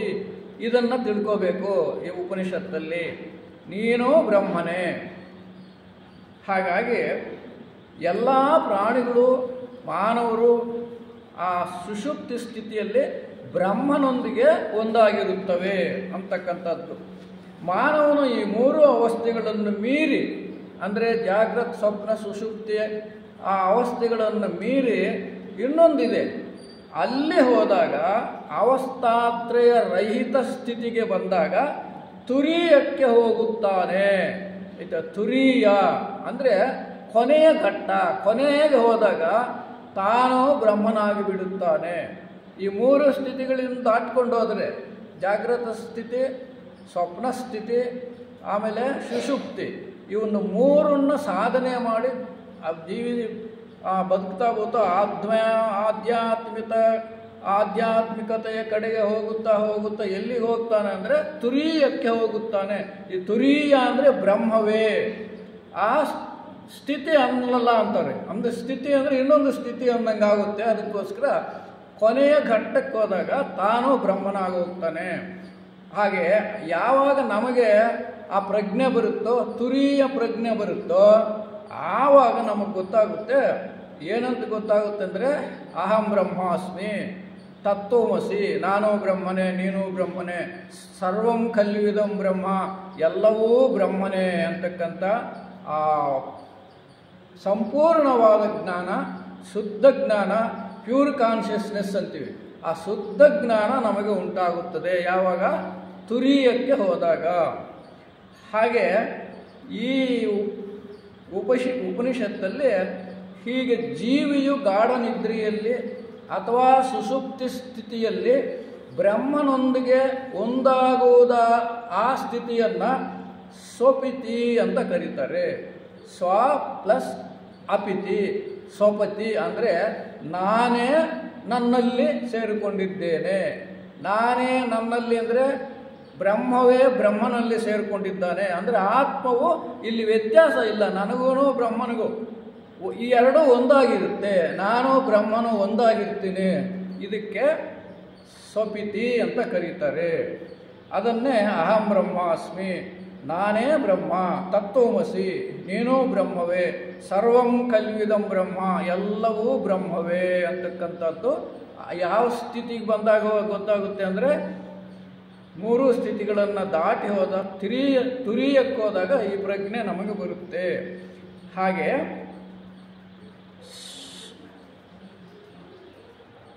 ಸುಷುಪ್ತಿ ಸ್ಥಿತಿಯಲ್ಲಿ ಅಥವಾ ಅವಸ್ಥೆಯಲ್ಲಿ ಸರ್ವ ಜೀವಕೋಟಿಯು ತನ್ನ ಮೂಲವಾದ ಅಂದರೆ ಕಾರಣವಾದ ಬ್ರಹ್ಮನಲ್ಲಿ ಲೀನವಾಗಿರುತ್ತದೆ. ಎಚ್ಚೆತ್ತ ಮೇಲೆ ಜಾಗೃತಾವಸ್ಥೆಗೆ ಬಂದ ಮೇಲೆ ಅಂದರೆ ಅದನ್ನು ಆನಂದ ಸ್ಥಿತಿಯಲ್ಲಿರ್ತಾನೆ ನಿದ್ರೆನಲ್ಲೇ. ಎಚ್ಚೆತ್ತ ಮೇಲೆ ಈ ವಿಷಯ ಮತ್ತೆ ನಮಗೆ ಜ್ಞಾಪಕಕ್ಕೆ ಬರಲ್ಲ. ಒಂದು ವೇಳೆ ಜ್ಞಾಪಕಕ್ಕೆ ಬಂದಿದ್ದರೆ ಏನಾಗ್ತಾಯಿತ್ತು, ನಾನೇ ಬ್ರಹ್ಮ ಅನ್ನೋದು ಸಂಪೂರ್ಣವಾಗಿ ಅರ್ಥ ಆಗ್ತಾ ಇತ್ತು. ಆದರೆ ಇದು ತಾತ್ಕಾಲಿಕ ಆನಂದ ಅಂತ ಕರೀತಾರೆ. ಅದಕ್ಕೆ ನಾವು ಹೇಳ್ತೀವಿ ಭಾಳ ನಿದ್ದೆ ಭಾಳ ಚೆನ್ನಾಗಿ ಬಂದಿದ್ದಪ್ಪ, ಸುಖವಾಗಿತ್ತು, ಏನು ತೊಂದರೆ ಆಗಲಿಲ್ಲ ಅಂದರೆ ಆ ಸ್ಥಿತಿಯಲ್ಲಿ ನಾವು ಬ್ರಹ್ಮನಲ್ಲಿರ್ತೀವಿ, ಭಗವಂತನಲ್ಲಿರ್ತೀವಿ. ನಾವು ಹೇಳ್ತೀವಿ ಇವತ್ತು ಭಾಳ ನಿದ್ದೆ ಭಾಳ ಚೆನ್ನಾಗಿ ಬಂತು, ಸ್ವಪ್ನ ರಹಿತ ಸ್ಥಿತಿ. ಸ್ವಪ್ನ ಬಂತು ಅಂದ್ಕೊಳ್ಳೆ ನಿದ್ರೆ ಸರಿಯಾಗಿ ಬರೋದಿಲ್ಲ. ಸ್ವಪ್ನಗಳಲ್ಲಿ ಏನೇನೋ ಬರುತ್ತೆ, ಬೇಕಾದ್ದು ಬೇಡವಾದ್ದೆಲ್ಲ ಬರುತ್ತೆ. ಆದರೆ ಗಾಢ ನಿದ್ರೆಯಲ್ಲಿ ಏನೂ ಬರಲ್ಲ, ಆನಂದದ ಸ್ಥಿತಿಯಲ್ಲಿರುತ್ತೆ, ಬ್ರಹ್ಮನಾಗೇ ಇರುತ್ತೆ. ಆದರೆ ಸಂಪೂರ್ಣವಾದ ಆನಂದಕ್ಕೂ ಇದಕ್ಕೆ ವ್ಯತ್ಯಾಸ ಏನಂದರೆ ಇದು ತಾತ್ಕಾಲಿಕ ಆನಂದ. ಜೀವಿಗೆ ಈ ಆನಂದದ ಅನುಭವವು ಅತ್ಯಂತಿಕವಾಗಿ ಅಂದರೆ ಕೊನೆಯ 4ನೇ ಮಟ್ಟಕ್ಕೆ ಹೋದಾಗ, ಅಂದರೆ ಯಾವುದಕ್ಕೆ ತುರೀಯಕ್ಕೆ ಹೋದಾಗ ಆವಾಗ ಮಾತ್ರ ಶಾಶ್ವತ ಆನಂದ ಬರುತ್ತೆ. ಈ 3 ಸ್ಥಿತಿಗಳಿಂದ ದಾಟೋದ್ರೆ ಅದಕ್ಕೆ ಇಲ್ಲೇನು ಹೇಳ್ತಾರೆ ಅಂದರೆ ಜಾಗ್ರತ್ ಸ್ವಪ್ನ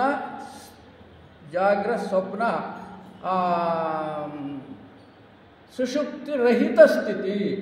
ಜಾಗ್ರತ್ ಸ್ವಪ್ನ ಸುಷುಪ್ತಿ ರಹಿತ ಸ್ಥಿತಿ ತುರಿಯಕ್ಕೆ ಹೋದಾಗ ನಮಗೆ ಸಂಪೂರ್ಣವಾದ ಬ್ರಹ್ಮಜ್ಞಾನ ಬರುತ್ತೆ. ನಾನೇ ಬ್ರಹ್ಮ ಅನ್ನೋ ಅರಿವು ಬರುತ್ತೆ, ನೀನೇ ಬ್ರಹ್ಮ ಅನ್ನೋ ಬರು ನಿನಗೆ ಬರುತ್ತೆ. ಇದನ್ನು ಮಗನಿಗೆ ಆ ಉದ್ದಾಲಕ ಹೇಳ್ತಾನೆ. ಇಲ್ಲಿ ಶ್ವೇತಕೇತುವು ಒಂದು ಪ್ರಶ್ನೆ ಕೇಳ್ತಾನೆ.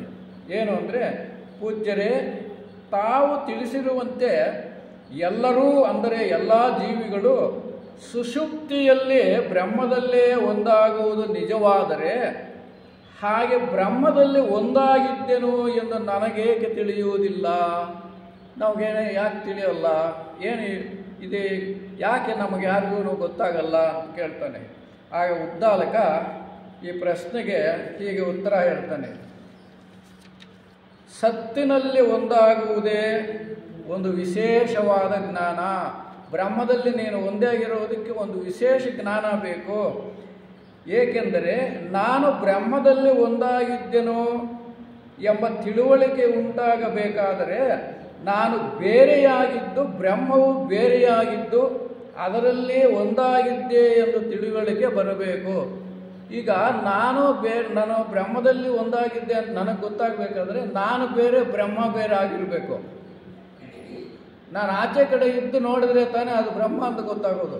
ನೀನೇ ಬ್ರಹ್ಮನಾಗಿದ್ದರೆ ಆವಾಗ ಹೆಂಗೆ ಬರುತ್ತೆ? ಅದಕ್ಕೋಸ್ಕರನೇ ಆ ತಿಳುವಳಿಕೆ ನಮಗೆ ಬರಲ್ಲ ಅಂತಾರೆ. ಈ ಪ್ರಶ್ನೆನೇ ಅಲ್ಲ ಅಂತಿದ್ದಾರೆ ಇಲ್ಲಿ. ಯಾಕೆಂದರೆ ಒಂದೇ ಇರೋದು, ಒಬ್ಬರೇ ಇದ್ದರೆ ಪ್ರಶ್ನೆ ಕೇಳೋದಂಗೆ. ಈಗ ನಾನು ನೀವು ಇದ್ದರೆ ನಿಮ್ಮ ಹೆಸರೇನು ಅಂತ ಕೇಳ್ಬೋದು. ಒಬ್ಬರೇ ಇದ್ದರೆ ನಾನು ಯಾರು ನಾವು ಕೇಳ್ಕೊಂಡು ಬರಲ್ಲ. ಹಾಗೆ ನೀನು ಬ್ರಹ್ಮನಲ್ಲಿ ನೀನು ಒಂದಾಗಿರೋದರಿಂದ, ಅಲ್ಲಿ ಏಕತ್ವ ಇರೋದರಿಂದ, ದ್ವೈತವಿಲ್ಲದೆ ಇರೋದರಿಂದ ನಾನು ಬ್ರಹ್ಮ, ನಾನು ಬೇರೆ ಬ್ರಹ್ಮ ಬೇರೆ ಅಂತಕ್ಕಂಥದ್ದು ಭಾವನೆ ಇದ್ದರೆ ಮಾತ್ರ ಈ ಪ್ರಶ್ನೆ ಬರುತ್ತೆ. ಹಾಗಾಗಿ ಸುಷುಪ್ತಿ ಸ್ಥಿತಿಯಲ್ಲಿ ನೀನು ಬ್ರಹ್ಮನಲ್ಲೇ ಇರೋದರಿಂದ ನೀನು ಈ ಪ್ರಶ್ನೆ ಮಾಡೋದಕ್ಕೆ ಸಾಧ್ಯ ಇಲ್ಲ ಅಂತ ಕೇಳ್ತಾರೆ. ಹಾಗೆ ನಾನಾಗಲಿ ಬ್ರಹ್ಮವಾಗಲಿ ಬಿಡಿಬಿಡಿಯಾಗಿ ಇಲ್ಲ, ಅಲ್ಲಿ ಒಂದೇ ಆಗಿರೋದ್ರಿಂದ ಈ ಪ್ರಶ್ನೆ ಬರೋದಿಲ್ಲ ಅಂತ ಉದ್ದಾಲಕ ಮಗನಿಗೆ ಹೇಳ್ತಾನೆ. ಹಾಗೆ ಒಂದು ರೀತಿಯಲ್ಲಿ ನೋಡಿದರೆ ಪ್ರಶ್ನೆಯೇ ತಪ್ಪು ಅಂತ ಹೇಳ್ತಾರೆ. ಹಾಗೆಯೇ ದ್ವೈತ ಪ್ರಪಂಚದಲ್ಲಿ ಕೇಳಬಹುದಾದ ಪ್ರಶ್ನೆಯನ್ನು ಅದ್ವೈತ ಪ್ರಪಂಚದಲ್ಲಿ ಕೇಳಿದರೆ ಹೇಗೆ? ದ್ವೈತ ಪ್ರಪಂಚ ಭಗವಂತನನ್ನೇ ಪ್ರಶ್ನೆ ಮಾಡ್ಕೊಂಡಂಗಾಗುತ್ತೆ. ದ್ವೈತ ಪ್ರಪಂಚ ಅಂದರೆ ನಾನು ಬೇರೆ ಬ್ರಹ್ಮ ಬೇರೆ ಅಂದರೆ ಈ ಪ್ರಶ್ನೆ ಬರುತ್ತೆ. ನಾನೇ ಅವನಾಗಿದ್ದಾಗ ಏನು ಪ್ರಶ್ನೆ ಬರುತ್ತೆ ಅಂತ. ಹಾಗಾಗಿ ಈ ಪ್ರಶ್ನೆ ಅವಶ್ಯಕತೆ ಇಲ್ಲ. ಶ್ವೇತಕೇತವು ಮತ್ತೊಂದು ಪ್ರಶ್ನೆ ಕೇಳ್ತಾನೆ. ಅದಕ್ಕೆ ಏನು ಅಂದರೆ, ಹಾಗಾದರೆ ಏಕತ್ವವೆಂದರೇನು? ಸುಷುಪ್ತಿ ಸ್ಥಿತಿಯಲ್ಲಿ ಜೀವಿಯು ಬ್ರಹ್ಮನೊಡನೆ ಸೇರಿಕೊಂಡಿರುತ್ತೆ ಅಂದರೆ ಇದು ಏಕತ್ವ ಅಂದರೆ ಏನು ಅರ್ಥ ಅಂದರೆ, ಇಲ್ಲಿ ಒಂದು ಉದಾಹರಣೆ ಹೇಳ್ತಾರೆ. ಜೇನು ನೊಣಗಳು ಹಾರಾಡುತ್ತಾ ಬೇರೆ ಬೇರೆ ಸ್ಥಳಗಳಲ್ಲಿರುವ ಬೇರೆ ಬೇರೆ ರುಚಿಯುಳ್ಳ ಹೂವುಗಳಿಂದ ಮಧುವನ್ನು ಅಂದರೆ ಅದರಲ್ಲಿರೋ ರಸವನ್ನು ಸಂಗ್ರಹಿಸುತ್ತೆ. ಜೇನು ನೊಣಗಳು ಬೇರೆ ಬೇರೆ ಹೂವುಗಳೆಲ್ಲ ಹೋಗಿ ಏನು ನೆಕ್ಟಾರ್ ಅಂತ ಹೇಳ್ತೇವೆ, ಮಧು, ಅದನ್ನು ಸಂಗ್ರಹಿಸಿ ಬರುತ್ತೆ. ಅದೆಲ್ಲ ಒಂದು ಕಡೆ ಕೂಡಿಡುತ್ತೆ. ಅವೆಲ್ಲ ಒಂದಾದ ಮೇಲೆ ಅದನ್ನೇನಂತ ಕರಿತೀವಿ ನಾವು? ಜೇನು ಅಂತ ಕರಿತೀವಿ.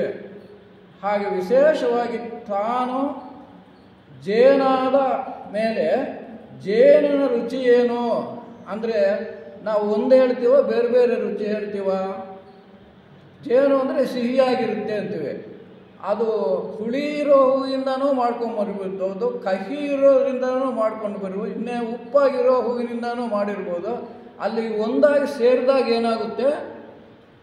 ಜೇನು ಅಂತ ಕರೀತೇವೆ ಹೊರತು ಇಂತಿಂಥ ಹೂ ಅಂತ ಹೇಳಲ್ಲ. ಅದಕ್ಕೋಸ್ಕರ ನೀನು ಬ್ರಹ್ಮದಲ್ಲಿಯೇ ಲೀನವಾಗಿರುವುದರಿಂದ ಈ ಪ್ರಶ್ನೆ ಬರಲ್ಲ ಅಂತ ಇಲ್ಲಿ ಅರ್ಥೈಸಿ ಹೇಳಿದ್ದಾರೆ. ಅದಕ್ಕಿಲ್ಲಿ ಜೇನು ಹುಳುವಿನಲ್ಲಿ ಶೇಖರಿಸಿರ್ತಕ್ಕಂಥ ಜೇನು ಸಿಹಿಯೆಂದಾಗಲಿ ಉಪ್ಪೆಂದಾಗಲಿ ಹೇಳಲಾರದು. ನಾವು ಇದನ್ನು ವಿಚಾರ ಮಾಡಿದರೆ ಜೇನಿನ ರುಚಿಯನ್ನು ಜೇನು ಎನ್ನಬಹುದೇ ಹೊರತು ಆ ಸ್ಥಿತಿಯಲ್ಲಿ ಹುಳಿಯಾಗಲಿ ಸಿಹಿಯಾಗಲಿ ವಿಂಗಡಿಸಲಾಗುವುದಿಲ್ಲ. ಜೇನಿನ ರುಚಿಯನ್ನು ಚಪ್ಪರಿಸಿ ಅನುಭವಿಸಬೇಕು. ನಾನು ಬ್ರಹ್ಮನಲ್ಲಿ ಒಂದಾಗಿದ್ದೇನೆ ಅನ್ನಬೇಕಾದ್ರೆ ನೀನು ಅನುಭವದಿಂದ ತಿಳ್ಕೋಬೇಕೇ ಹೊರತು ಅನುಭವಿಸಿ ಅರ್ಥ ಮಾಡ್ಕೋಬೇಕು ಅಂದರೆ ಆ ಯೋಗ ಮಾರ್ಗದಲ್ಲಿ ನಡೆದು ಅಭ್ಯಾಸ ಮಾಡಿ ಬೇರೆಯವರಿಂದ ತಿಳಿದವರಿಂದ ತಿಳಿದುಕೊಂಡು ಅನುಭವಿಸಬೇಕೇ ಹೊರತು ಈ ಜೇನಿದ್ದಾಗೇನೆ ಇದು ನೀನು ಯಾವ್ಯಾವ ಹೂವಿಂದ ಏನೇನು ತಂತು ಅಂತ ನಾವು ಹೇಳೋಕೆ ಬರಲ್ಲ. ಹಾಗಾಗಿ ನೀನು ಅನುಭವದಿಂದ ಅರ್ಥ ಮಾಡ್ಕೋಬೇಕು, ಅನುಭವದಿಂದ ಅರ್ಥೈಸಿಕೊಳ್ಳಬೇಕೆಂದು ಉದ್ದಾಲಕನು ಮಗನಿಗೆ ತಿಳಿಸುತ್ತಾನೆ. ಈಗ ಸುಷುಪ್ತಿಯಲ್ಲಿ ಅಂದರೆ ನಿದ್ರೆಯಲ್ಲಿ, ಗಾಢ ನಿದ್ರೆಯಲ್ಲಿ ಜೀವಿಯು ಸತ್ತಿನಲ್ಲಿ ಒಂದಾಗಿದ್ದರೂ ಆ ಅರಿವಿರುವುದೆಲ್ಲ ಅನ್ನುವುದಕ್ಕೆ ಇನ್ನೊಂದು ಉದಾಹರಣೆ ಹೇಳ್ತಾರೆ. ಪ್ರತಿಯೊಂದು ಪ್ರಾಣಿಯು ನಿದ್ರೆಯಲ್ಲಿದ್ದರೆ ಏನಾಗಿರುತ್ತೋ, ಅಂದರೆ ಹುಲಿಯೋ ಸಿಂಹವೋ ಕರಡಿಯೋ ಮನುಷ್ಯನೋ ಆಗಿತ್ತೋ, ಎದ್ದ ಮೇಲೆ ಅದೇ ಆಗಿ ಎದ್ದೇಳುತ್ತದೆ. ಹುಲಿ ನಿದ್ರೆ ಮಾಡ್ತಾ ಇರುತ್ತೆ, ಹುಲಿಯ ಜೀವೇ ಬ್ರಹ್ಮನಲ್ಲಿ ಸೇರಿರುತ್ತೆ, ಅದರ ಜೊತೆಯಲ್ಲೇ ಸುಖವಾಗಿರುತ್ತೆ. ಎಚ್ಚರ ಆದರೆ ಹುಲಿಯಾಗೇ ಬರುತ್ತೆ. ಮಾನವನು ಅಷ್ಟೇ, ನನ್ನ ಆತ್ಮ ಜೀವಿ ಬ್ರಹ್ಮನಲ್ಲಿ ಒಂದಾಗಿದ್ದು ನನಗೆ ಎಚ್ಚರ ಆದಾಗ ನಾನು ಅಂದ್ಕೊತೀನಿ ಹೊರತು ಬ್ರಹ್ಮದಲ್ಲಿದ್ದೆ ಅಂತ ನನಗೆ ಅರಿವಿರಲ್ಲ. ಇದಕ್ಕೆ ಆದ್ದರಿಂದ ಬ್ರಹ್ಮದಲ್ಲಿ ಸೇರಿದ ಮಾತ್ರಕ್ಕೆ ಮುಕ್ತಿ ಇಲ್ಲ. ಮುಕ್ತಿ ಹೀಗೆ ಬರಲ್ಲ. ರಾತ್ರಿ ಸುಷುಪ್ತಿನಲ್ಲಿ ಬ್ರಹ್ಮನ ಜೊತೆಯಲ್ಲಿ ಇದ್ದೆ ಅಂತ ಮಾತ್ರಕ್ಕೆ ನಿನಗೆ ಮುಕ್ತಿ ಬರಲ್ಲ. ಅಂತಹ ಜ್ಞಾನವೇ ಯಾವಾಗ ನಿನಗೆ ಪೂರ್ತಿ ತುರಿಯ ಸ್ಥಿತಿಗೆ ಬಂದಾಗ, ಇದು ಅವಸ್ಥಾತ್ರ ರಹಿತನಾಗಿ ತುರಿಯಕ್ಕೆ ಹೋದಾಗ ಮಾತ್ರ ನಾನು ಬ್ರಹ್ಮ ಅಂತ ಅರ್ಥ ಆಗುತ್ತೆ. ಅದಕ್ಕೆ ಇದಕ್ಕೆ ಇನ್ನೊಂದು ಉಪಾಯ ಹೇಳ್ತಾರೆ ಅವರು, ಅರ್ಥ ಮಾಡಿಸೋದಕ್ಕೆ ಇನ್ನೊಂದು ನಿದರ್ಶನ ಕೊಡ್ತಾರೆ ತಂದೆ. ಏನಂದರೆ, ಒಬ್ಬ ಮನುಷ್ಯನಿಗೆ ಎರಡು ಕಣ್ಣುಗಳು ಬಿಗಿದು ಬಿಟ್ಟು ಒಂದು ಎಕ್ಸಿಬಿಷನ್ ಕರ್ಕೊಂಡು ಹೋದರೆ, ಎರಡು ಕಣ್ಣನ್ನು ಬಿಗಿದು ಬಿಟ್ಟು ಒಂದು ಎಕ್ಸಿಬಿಷನ್ನಲ್ಲಿಗೆ ಟಿಕೆಟ್ಟು ಕೊಡಿಸ್ಬಿಟ್ಟು ಭಾಳ ಚೆನ್ನಾಗಿ ಹೇಳ್ತಾರೆ ಇಲ್ಲಿ. ಆ ಎಕ್ಸಿಬಿಷನಲ್ಲಿ ಬಿಟ್ಟರೆ ಅವನ್ನ, ಏನಪ್ಪ ಎಲ್ಲ ಸುತ್ಕೊಂಬಾರಯ್ಯ ಅಂತ ಅವನು ಎಲ್ಲ ಸ್ಟಾಲ್ಗಳ ಕಡೆ ಅಂಗಡಿಗಳ ಕಡೆ ಎಲ್ಲ ಕಡೆನೂ ನೋಡ್ತಾನೆ, ಏನೇನೋ ಎಲ್ಲ ಅಲ್ಲಿ ಕಣ್ಣು ಮುಚ್ಕೊಂಡು ತಿರ್ಕೊಂಡು ಬರ್ತಾನೆ. ಗೇಟ್ ಮುಂದೆ ಬಂದ ಮೇಲೆ ಏನೇನು ನೋಡಿದಪ್ಪ ನೀನು ಅಂದರೆ ಏನು ನೋಡಲಿಲ್ಲ, ಹೋಗಿದ್ದಾನೆ. ಇದು ಹಾಗೇನೆ, ಆ ಸುಷುಪ್ತಿ ಸ್ಥಿತಿಯಲ್ಲಿ ನೀನು ಭಗವಂತನ ಜೊತೆಯಲ್ಲಿದ್ದೆ, ಎಚ್ಚರ ಆದಾಗ ಏನೂ ಇಲ್ಲ, ಏನೂ ಜ್ಞಾಪಕ ಇಲ್ಲ, ಏನೂ ಬರಲ್ಲ. ಆ ಎಕ್ಸಿಬಿಷನ್ಗೆ ಹೋಗಿ ಬಂದ ಹಾಗಾಗುತ್ತೆ. ಅಂದರೆ ಇದು ತಾತ್ಕಾಲಿಕವಾಗಿ ನೀನು ಅಲ್ಲಿರ್ತೀಯ ಹೊರತು ಎಚ್ಚೆತ್ತ ಮೇಲೆ ನಿನಗೆ ಆ ಬ್ರಹ್ಮಜ್ಞಾನದ ಅರಿವು ಇರಲ್ಲ. ಹಾಗೆ ಉಪನಿಷತ್ತಲ್ಲಿ ಇನ್ನು ಈ ಥರ ಉತ್ತಮವಾಗಿರ್ತಕ್ಕಂಥ ಉದಾಹರಣೆಯನ್ನು ಕೊಡ್ತಾ ಹೋಗ್ತಾರೆ. ಪ್ರಪಂಚದಲ್ಲಿ ಜೀವಜಲವೆನಿಸಿರುವ ನೀರು ಬಹುಮಟ್ಟಿಗೆ ನದಿಗಳಿಂದ ದೊರೆಯುತ್ತೆ. ಈ ನದಿಗಳನ್ನು ಉದಾಹರಣೆ ಕೊಡ್ತಾರೆ ಉದ್ದಾಲಕ. ಹೇಗೆ ಅಂದರೆ, ಬೇರೆ ಬೇರೆ ಬೇರೆ ಥರ ಜೀವಿಗಳು ಸಾಧನೆ ಮಾಡಿ ಮತ್ತು ಆ ಯೋಗ ಮಾರ್ಗದಲ್ಲಿ ನಡೀತಾ ಇರುತ್ತೆ. ಆದ್ರೂ ನಾನೇ ಬ್ರಹ್ಮ ಅಂತಕ್ಕಂಥ ಅರಿವು ನಮಗೆ ಸುಷುಪ್ತಿ ಸ್ಥಿತಿಯಲ್ಲಿ ಇರಲ್ಲ. ಯಾಕಿರಲ್ಲ ಅಂದರೆ, ಇಲ್ಲಿ ನದಿಗಳ ಉದಾಹರಣೆ ಕೊಡ್ತಾರೆ. ನದಿಗಳು ಬೆಟ್ಟಗಳಲ್ಲಿ ಹುಟ್ಟಿ ಬೇರೆ ಬೇರೆ ಕಡೆಯಿಂದ ಹರಿಯುತ್ತೆ. ಹರಿದು ಬರುವಾಗ ಸಮುದ್ರಕ್ಕೆ ಬೇರೆ ಬೇರೆ ಹೆಸರುಗಳಿರುತ್ತೆ. ಗಂಗಾ, ಯಮುನಾ, ಕೃಷ್ಣ, ಗೋದಾವರಿ ಅಂತ ಹೆಸರುಗಳೆಲ್ಲ ಇರುತ್ತೆ. ಆ ಹೆಸರುಗಳೆಲ್ಲ ಇಟ್ಕೊಂಡು ಹೋಗಿ ಎಲ್ಲಿ ಸೇರಿಕೊಳ್ಳುತ್ತೆ?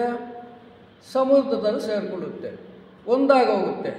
ಆವಾಗ ನಾನು ಗಂಗೆ, ನೀನು ಯಮುನೆ ಅಂತ ಜ್ಞಾಪಕ ಇರುತ್ತಾ ಅವಕ್ಕೇನಾದರೂ? ಆಮೇಲೆ ಏನಾಗುತ್ತಂದರೆ, ಮುಂದೆ ಆ ಸಮುದ್ರದಲ್ಲಿರೋ ನೀರು ಸೂರ್ಯನ ಶಾಖಕ್ಕೆ ಕಾದು ಮೋಡಗಳಾಗಿ ಮಳೆ ಸುರಿದು ಮತ್ತೆ ಗಂಗೆ ಯಮುನೆ ನದಿ ಹರಿಯುತ್ತೆ, ಮತ್ತೆ ಹರಿತಾ ಇರುತ್ತೆ, ಮತ್ತೆ ಅಲ್ಲಿ ಸೇರಿಕೊಳ್ಳುತ್ತೆ. ಆ ಸೇರಿಕೊಂಡ ಮೇಲೆ ಈ ಜ್ಞಾಪಕ ಇರಲ್ಲ. ಮತ್ತೆ ವಾಪಸ್ ಬಂದ ಮೇಲೆ ಏನಾಗುತ್ತೆ? ಮತ್ತೆ ಗಂಗೆ ಯಮುನೆ ಹೆಸರು. ನಾವು ಕೂಡ ಹಾಗೇನೆ ಪ್ರತಿ ಜನ್ಮದಲ್ಲಿನೂ ಈ ಸರ್ಕಲ್ ನಡೀತಾನೆ ಇರುತ್ತೆ. ನನ್ನ ಹೆಸರು, ನಿನ್ನ ಹೆಸರು, ಇನ್ನೊಬ್ಬರು ಎಲ್ಲ ಹೆಸರುಗಳು ಇಟ್ಕೊಂಡು ಜೀವನ ಮಾಡ್ತೀವಿ. ಕೊನೆಗೆ ಭಗವಂತನಲ್ಲಿ ಸೇರಬೇಕಾದ್ರೆ ನಾವು ಯಾರೂ ನಮಗೇನು ಹೆಸರುಗಳಿರಲ್ಲ. ಆದರೆ ಇನ್ನೊಂದೇನು ಅಂದರೆ, ಈ ನದಿಗಳು ರೊಟೇಷನ್ ಆದಾಗೆ ಈ ಜೀವಿಗಳು ಕೊನೆಯವರೆಗೂ ಯೋಗ ಸಾಧನೆ ಆಗುವವರೆಗೂ ಅದನ್ನು ನಾವೇನು ಹೇಳ್ತೀವಿ ಅಂದರೆ, ಪ್ರತಿ ಜನ್ಮದಲ್ಲಿನೂ ಒಂದಷ್ಟು ಸಾಧನೆ ಮಾಡಿ ಮಾಡಿ ಮಾಡಿ ಸಮುದ್ರದಲ್ಲಿ ನೀರು ಸೇಕರಣೆ ಆದಂಗೆ ಅಲ್ಲಿಗೆ ಹೋಗ್ತೀವಿ, ಮತ್ತೆ ಇನ್ನೊಂದು ಜನ್ಮ ತಗೊತೀವಿ. ಈಗ ನಡೀತಾ ಆ ತುರಿಯ ಸ್ಥಿತಿಗೆ ಬರೋವರೆಗೂ ನಾವು ಇದು ನಡೀತಾನೆ ಇರುತ್ತೆ. ಆ ತುರಿಯಕ್ಕೆ ಹೋದಾಗ ಅಂದರೆ ಈ ಅವಸ್ಥಾತ್ರಯ ರಹಿತ ಸ್ಥಿತಿಗೆ ಬಂದಾಗ ಆಗ ಮಾತ್ರ ನಮಗೆ ಬ್ರಹ್ಮಜ್ಞಾನ ಉಂಟಾಗುತ್ತೆ. ಅದನ್ನೇ ಆತ್ಮೈಕತ್ವ ಜ್ಞಾನ ಅಂತ ಹೇಳಿರೋದು. ಆ ಜ್ಞಾನ ಉಂಟಾಗೋವರೆಗೂ ಈ ನದಿಗಳ ಥರ ನಾವು ತಿರುಗ್ತಾನೆ ಇರ್ತೀವಿ ಅಂತಕ್ಕಂಥ ಉದಾಹರಣೆಯನ್ನು ಕೂಡ ಇಲ್ಲಿ ಕೊಟ್ಟಿದ್ದಾರೆ. ಹಾಗೆಯೇ ಈ ಥಿಯಾಸಫಿ ವಾಂಗ್ಮಯದಲ್ಲಿ ಇದನ್ನು ಚೆನ್ನಾಗಿ ಹೇಳಿದ್ದಾರೆ. ಭಗವಂತನು ಸೃಷ್ಟಿ ಮಾಡಿದಾಗ ನಾವೆಲ್ಲ ಮೊನಾಡ್ ರೂಪದಲ್ಲಿ, ಅಂದರೆ ಪ್ರಜ್ಞಾಂಶಿವನ ರೂಪದಲ್ಲಿ ಈ ಜಗತ್ತಿಗೆ ಬರ್ತೀವಿ. ಈ ಜಗತ್ತಿಗೆ ಬಂದ ಮೇಲೆ ಏನು ಮಾಡ್ತೀವಿ?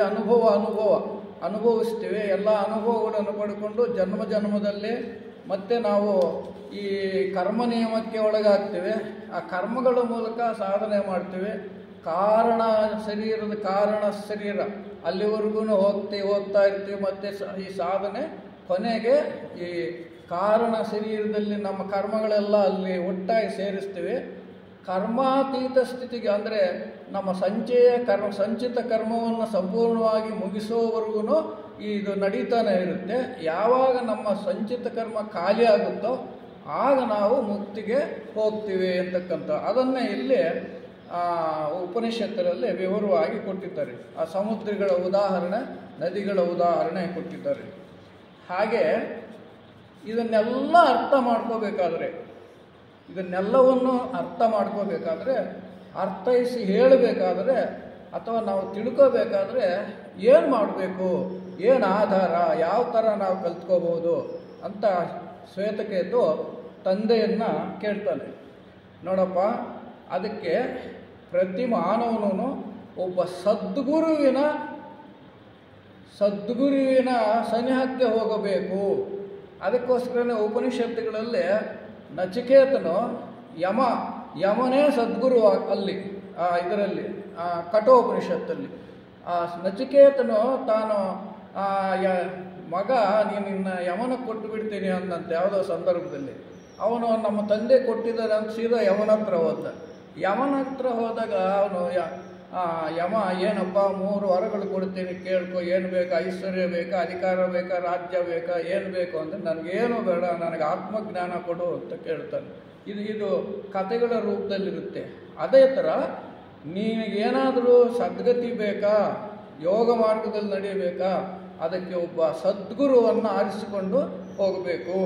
ಅದಕ್ಕೆ ಜೀವನು ಸದ್ಗುರುವಿನ ಬಳಿ ಸೇರಿ ವೇದಾಂತ ವಿಚಾರ ಮಾಡಿ ಅರಿತುಕೊಂಡವನಾದರೆ ಈ ಸಂಸಾರವು, ಅಂದರೆ ಈ ಪ್ರಾಪಂಚಿಕತೆಯ ಬಾಧಿತವಾಗಿ ಇದು ಬಾಧೆಗೋ ಅಂತ ಗೊತ್ತಾಗುತ್ತೆ, ನೋವಾಗುತ್ತಂತೆ. ಈ ಸಂಸಾರ ಮಾಡೋದೇ ಪ್ರಪಂಚದಲ್ಲಿ ಬದುಕೋದೇ, ಪ್ರಾಪಂಚಿಕ ವಿಷಯಗಳಿಗೆ ಅಂಟಿಕೊಂಡಿರೋದೇ ಬಾಧೆ. ಅದೇ ವೈರಾಗ್ಯ ಬರುತ್ತೆ. ಯಾವಾಗ ಬರುತ್ತೆ ಅಂದರೆ ಗುರುವಿನ ಬೋಧನೆಯಿಂದ ವೈರಾಗ್ಯ ಬರುತ್ತೆ.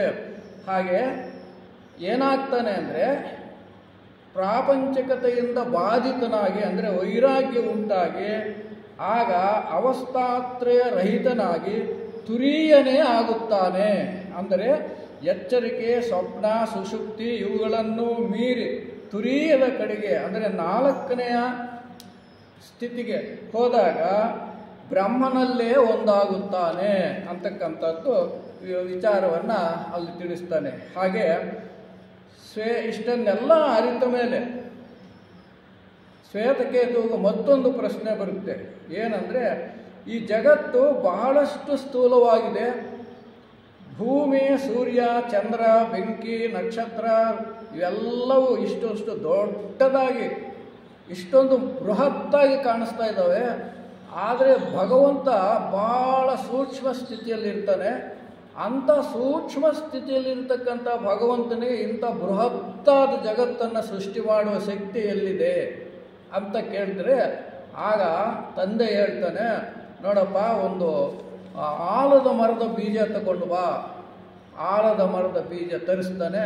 ಇದು ನೋಡು ಹೆಂಗಿದೆ, ಎಷ್ಟಿದೆ ಅಂದರೆ ಭಾಳ ಸಣ್ಣದಾಗಿದೆ. ಆದರೆ ಇದು ಬೆಳೆದಾಗ ಎಷ್ಟಾಗುತ್ತೆ ಅಂದರೆ ಬೃಹತ್ತಾಗಿ ಕಾಣಿಸ್ಕೊಳ್ಳುತ್ತೆ.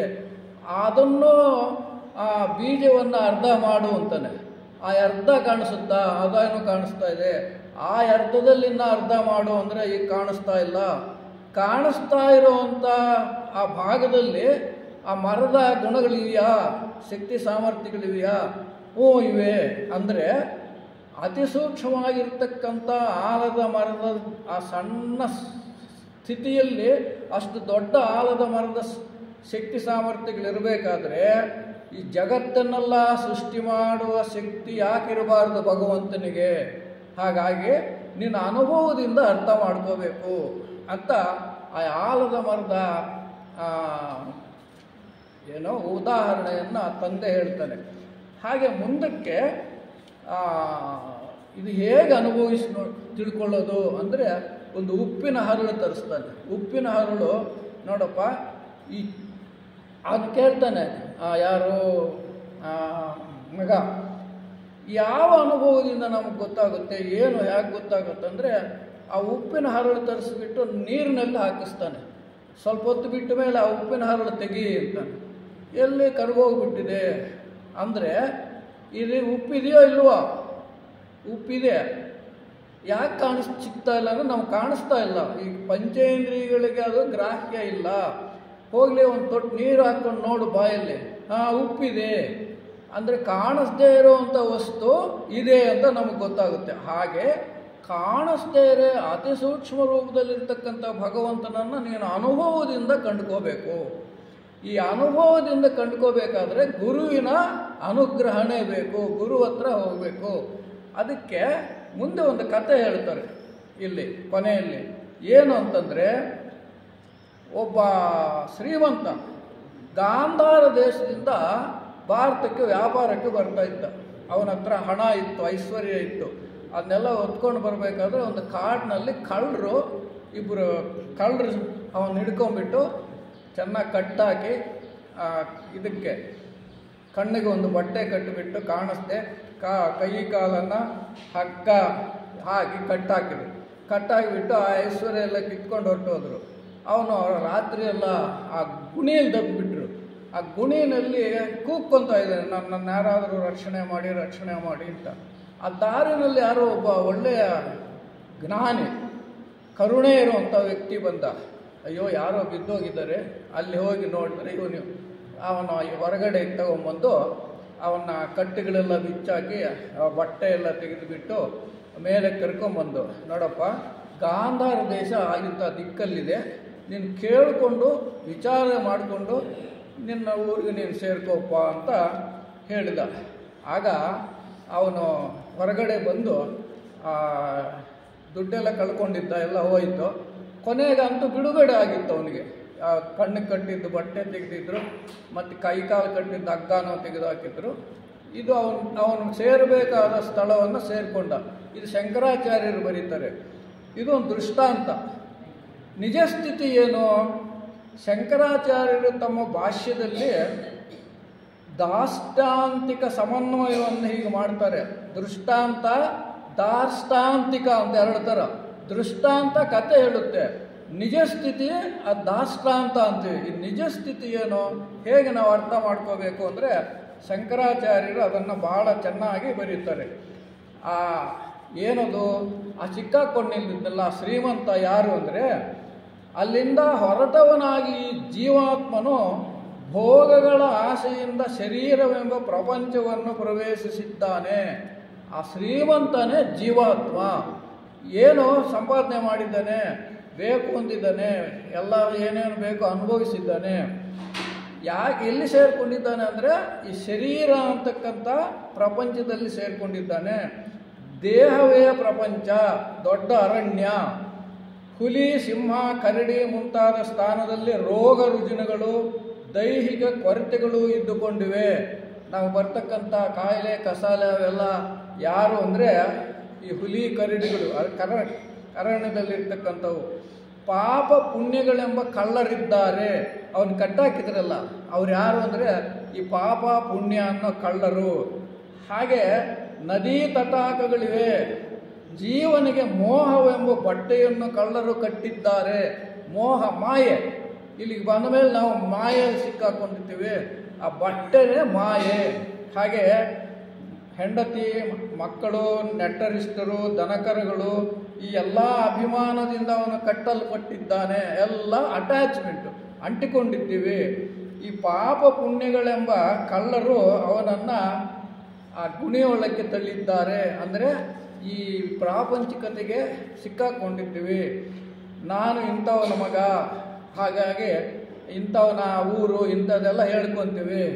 ಆದರೆ ಕೊನೆಗೆ ಅವನು ಆ ಗಾಂಧಾರಕ್ಕೆ ಹೋಗಬೇಕಾದ್ರೆ ಇದನ್ನೆಲ್ಲ ತಪ್ಪಿಸ್ಕೊಂಡು ಆ ಮಾಯೆ ಆ ಬಟ್ಟೆಯನ್ನು ತೆಗೆದು ಕಟ್ಟುಗಳನ್ನು ಬಿಚ್ಚಿ ಎಲ್ಲ ಆದಮೇಲೆ, ಅಂದರೆ ಅವನಿಗೆ ಜ್ಞಾನ ಆದಮೇಲೆ ಗಾಂಧಾರ ಪುರುಷನಂತೆ ತನ್ನ ಸ್ವರೂಪವನ್ನು ಅರ್ಥ ಮಾಡಿಕೊಂಡು ನಾನು ಯಾವ ಊರಿನವನು, ನಾನು ಗಾಂಧಾರ ದೇಶದವನು, ಯಾವ ಊರಿನವನು ಅಂದರೆ ನಾನು ಬಂದಿದ್ದು ಆ ಭಗವಂತಂದೇ ನನ್ನೂರು, ಅಲ್ಲಿ ಸೇರ್ಕೋಬೇಕಾದ್ರೆ ನಾನು ಇವನ್ನೆಲ್ಲ ಕಳಿಸಿಕೊಂಡು ಹೋಗಬೇಕು ಅಂತ ತಿಳ್ಕೊಂಡು ಅರ್ಥ ಮಾಡಿಕೊಂಡು ಜೀವನು ನಾನು ಸಂಸಾರಿ ಅಲ್ಲ, ನಾನು ಬ್ರಹ್ಮನೇ ಆಗಿದ್ದಾನೆ ಎಂದು ತಿಳಿದುಕೊಂಡು ತನ್ನ ಊರನ್ನು ತಾನು ಸೇರಿಕೊಳ್ಳುತ್ತಾನೆ, ಅಂದರೆ ಬ್ರಹ್ಮನಲ್ಲಿ ಲೀನವಾಗುತ್ತಾನೆ ಅಂತ ಈ ಉಪನಿಷತ್ತಲ್ಲಿ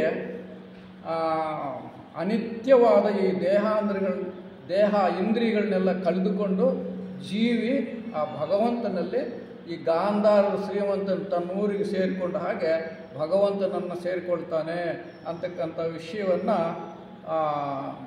ಈ ಚಾಂದೋಗ್ಯೋಪನಿಷತ್ತಲ್ಲಿ ತಂದೆ ಮಕ್ಕಳ ಈ ಏನು ಸಂವಾದದ ಮೂಲಕ ನಮಗೆಲ್ಲ ತಿಳಿಪಡಿಸಿದ್ದಾರೆ. ಹಾಗಾಗಿ ನಾವು ಆ ತುರಿಯ ಅಲ್ಲಿ ಹೋದಾಗ, ಅಂದರೆ ಈ ಮೂರು ಸ್ಥಿತಿಗಳನ್ನು ದಾಟಿಕೊಂಡು ಹೋದಾಗ ತುರೀಯದಲ್ಲಿ ನಮಗೆ ಬ್ರಹ್ಮಜ್ಞಾನ ಉಂಟಾಗುತ್ತೆ. ಆವಾಗ ಅಹಂ ಬ್ರಹ್ಮಾಸ್ಮಿ ತತ್ವಮಸಿ ಅಯಮಾತ್ಮ ಬ್ರಹ್ಮ, ಅಂದರೆ ಈ ಆತ್ಮವೇ ಬ್ರಹ್ಮ, ಸರ್ವಂ ಖಲ್ವಿದಂ ಬ್ರಹ್ಮ, ಇವನ್ನೆಲ್ಲವನ್ನು ನಾವು ಅರ್ಥ ಮಾಡಿಕೊಂಡು ನಾನು ಬೇರೆ ಅಲ್ಲ, ನಾನು ಭಗವಂತನೇ ಆಗಿದ್ದೇನೆ, ನನ್ನ ಆತ್ಮವು ಪರಮಾತ್ಮವು ಎರಡು ಒಂದೇ ಅಂತಕ್ಕಂಥ ವಿಷಯಗಳನ್ನು ನಾವು ಈ ಉಪನಿಷತ್ತಿನ ಮೂಲಕ ತಿಳಿದುಕೊಳ್ಳುತ್ತೇವೆ. ಹಾಗಾಗಿ ಉಪನಿಷತ್ತುಗಳ ಅಧ್ಯಯನ ಬಹಳ ಪ್ರಾಮುಖ್ಯತೆಯಿಂದ ನಾವು ಮಾಡಬೇಕು ಅಂತ ಹೇಳ್ತಾ ಈ ಸಂದರ್ಭದಲ್ಲಿ ನನಗೆ ಅವಕಾಶ ಕೊಟ್ಟಿದ್ದಕ್ಕೆ ನಿಮ್ಮೆಲ್ಲರಿಗೂ ವಂದಿಸಿ ನನ್ನ ಮಾತುಗಳನ್ನು ಮುಗಿಸ್ತೀನಿ. ಓಂ ಶಾಂತಿ.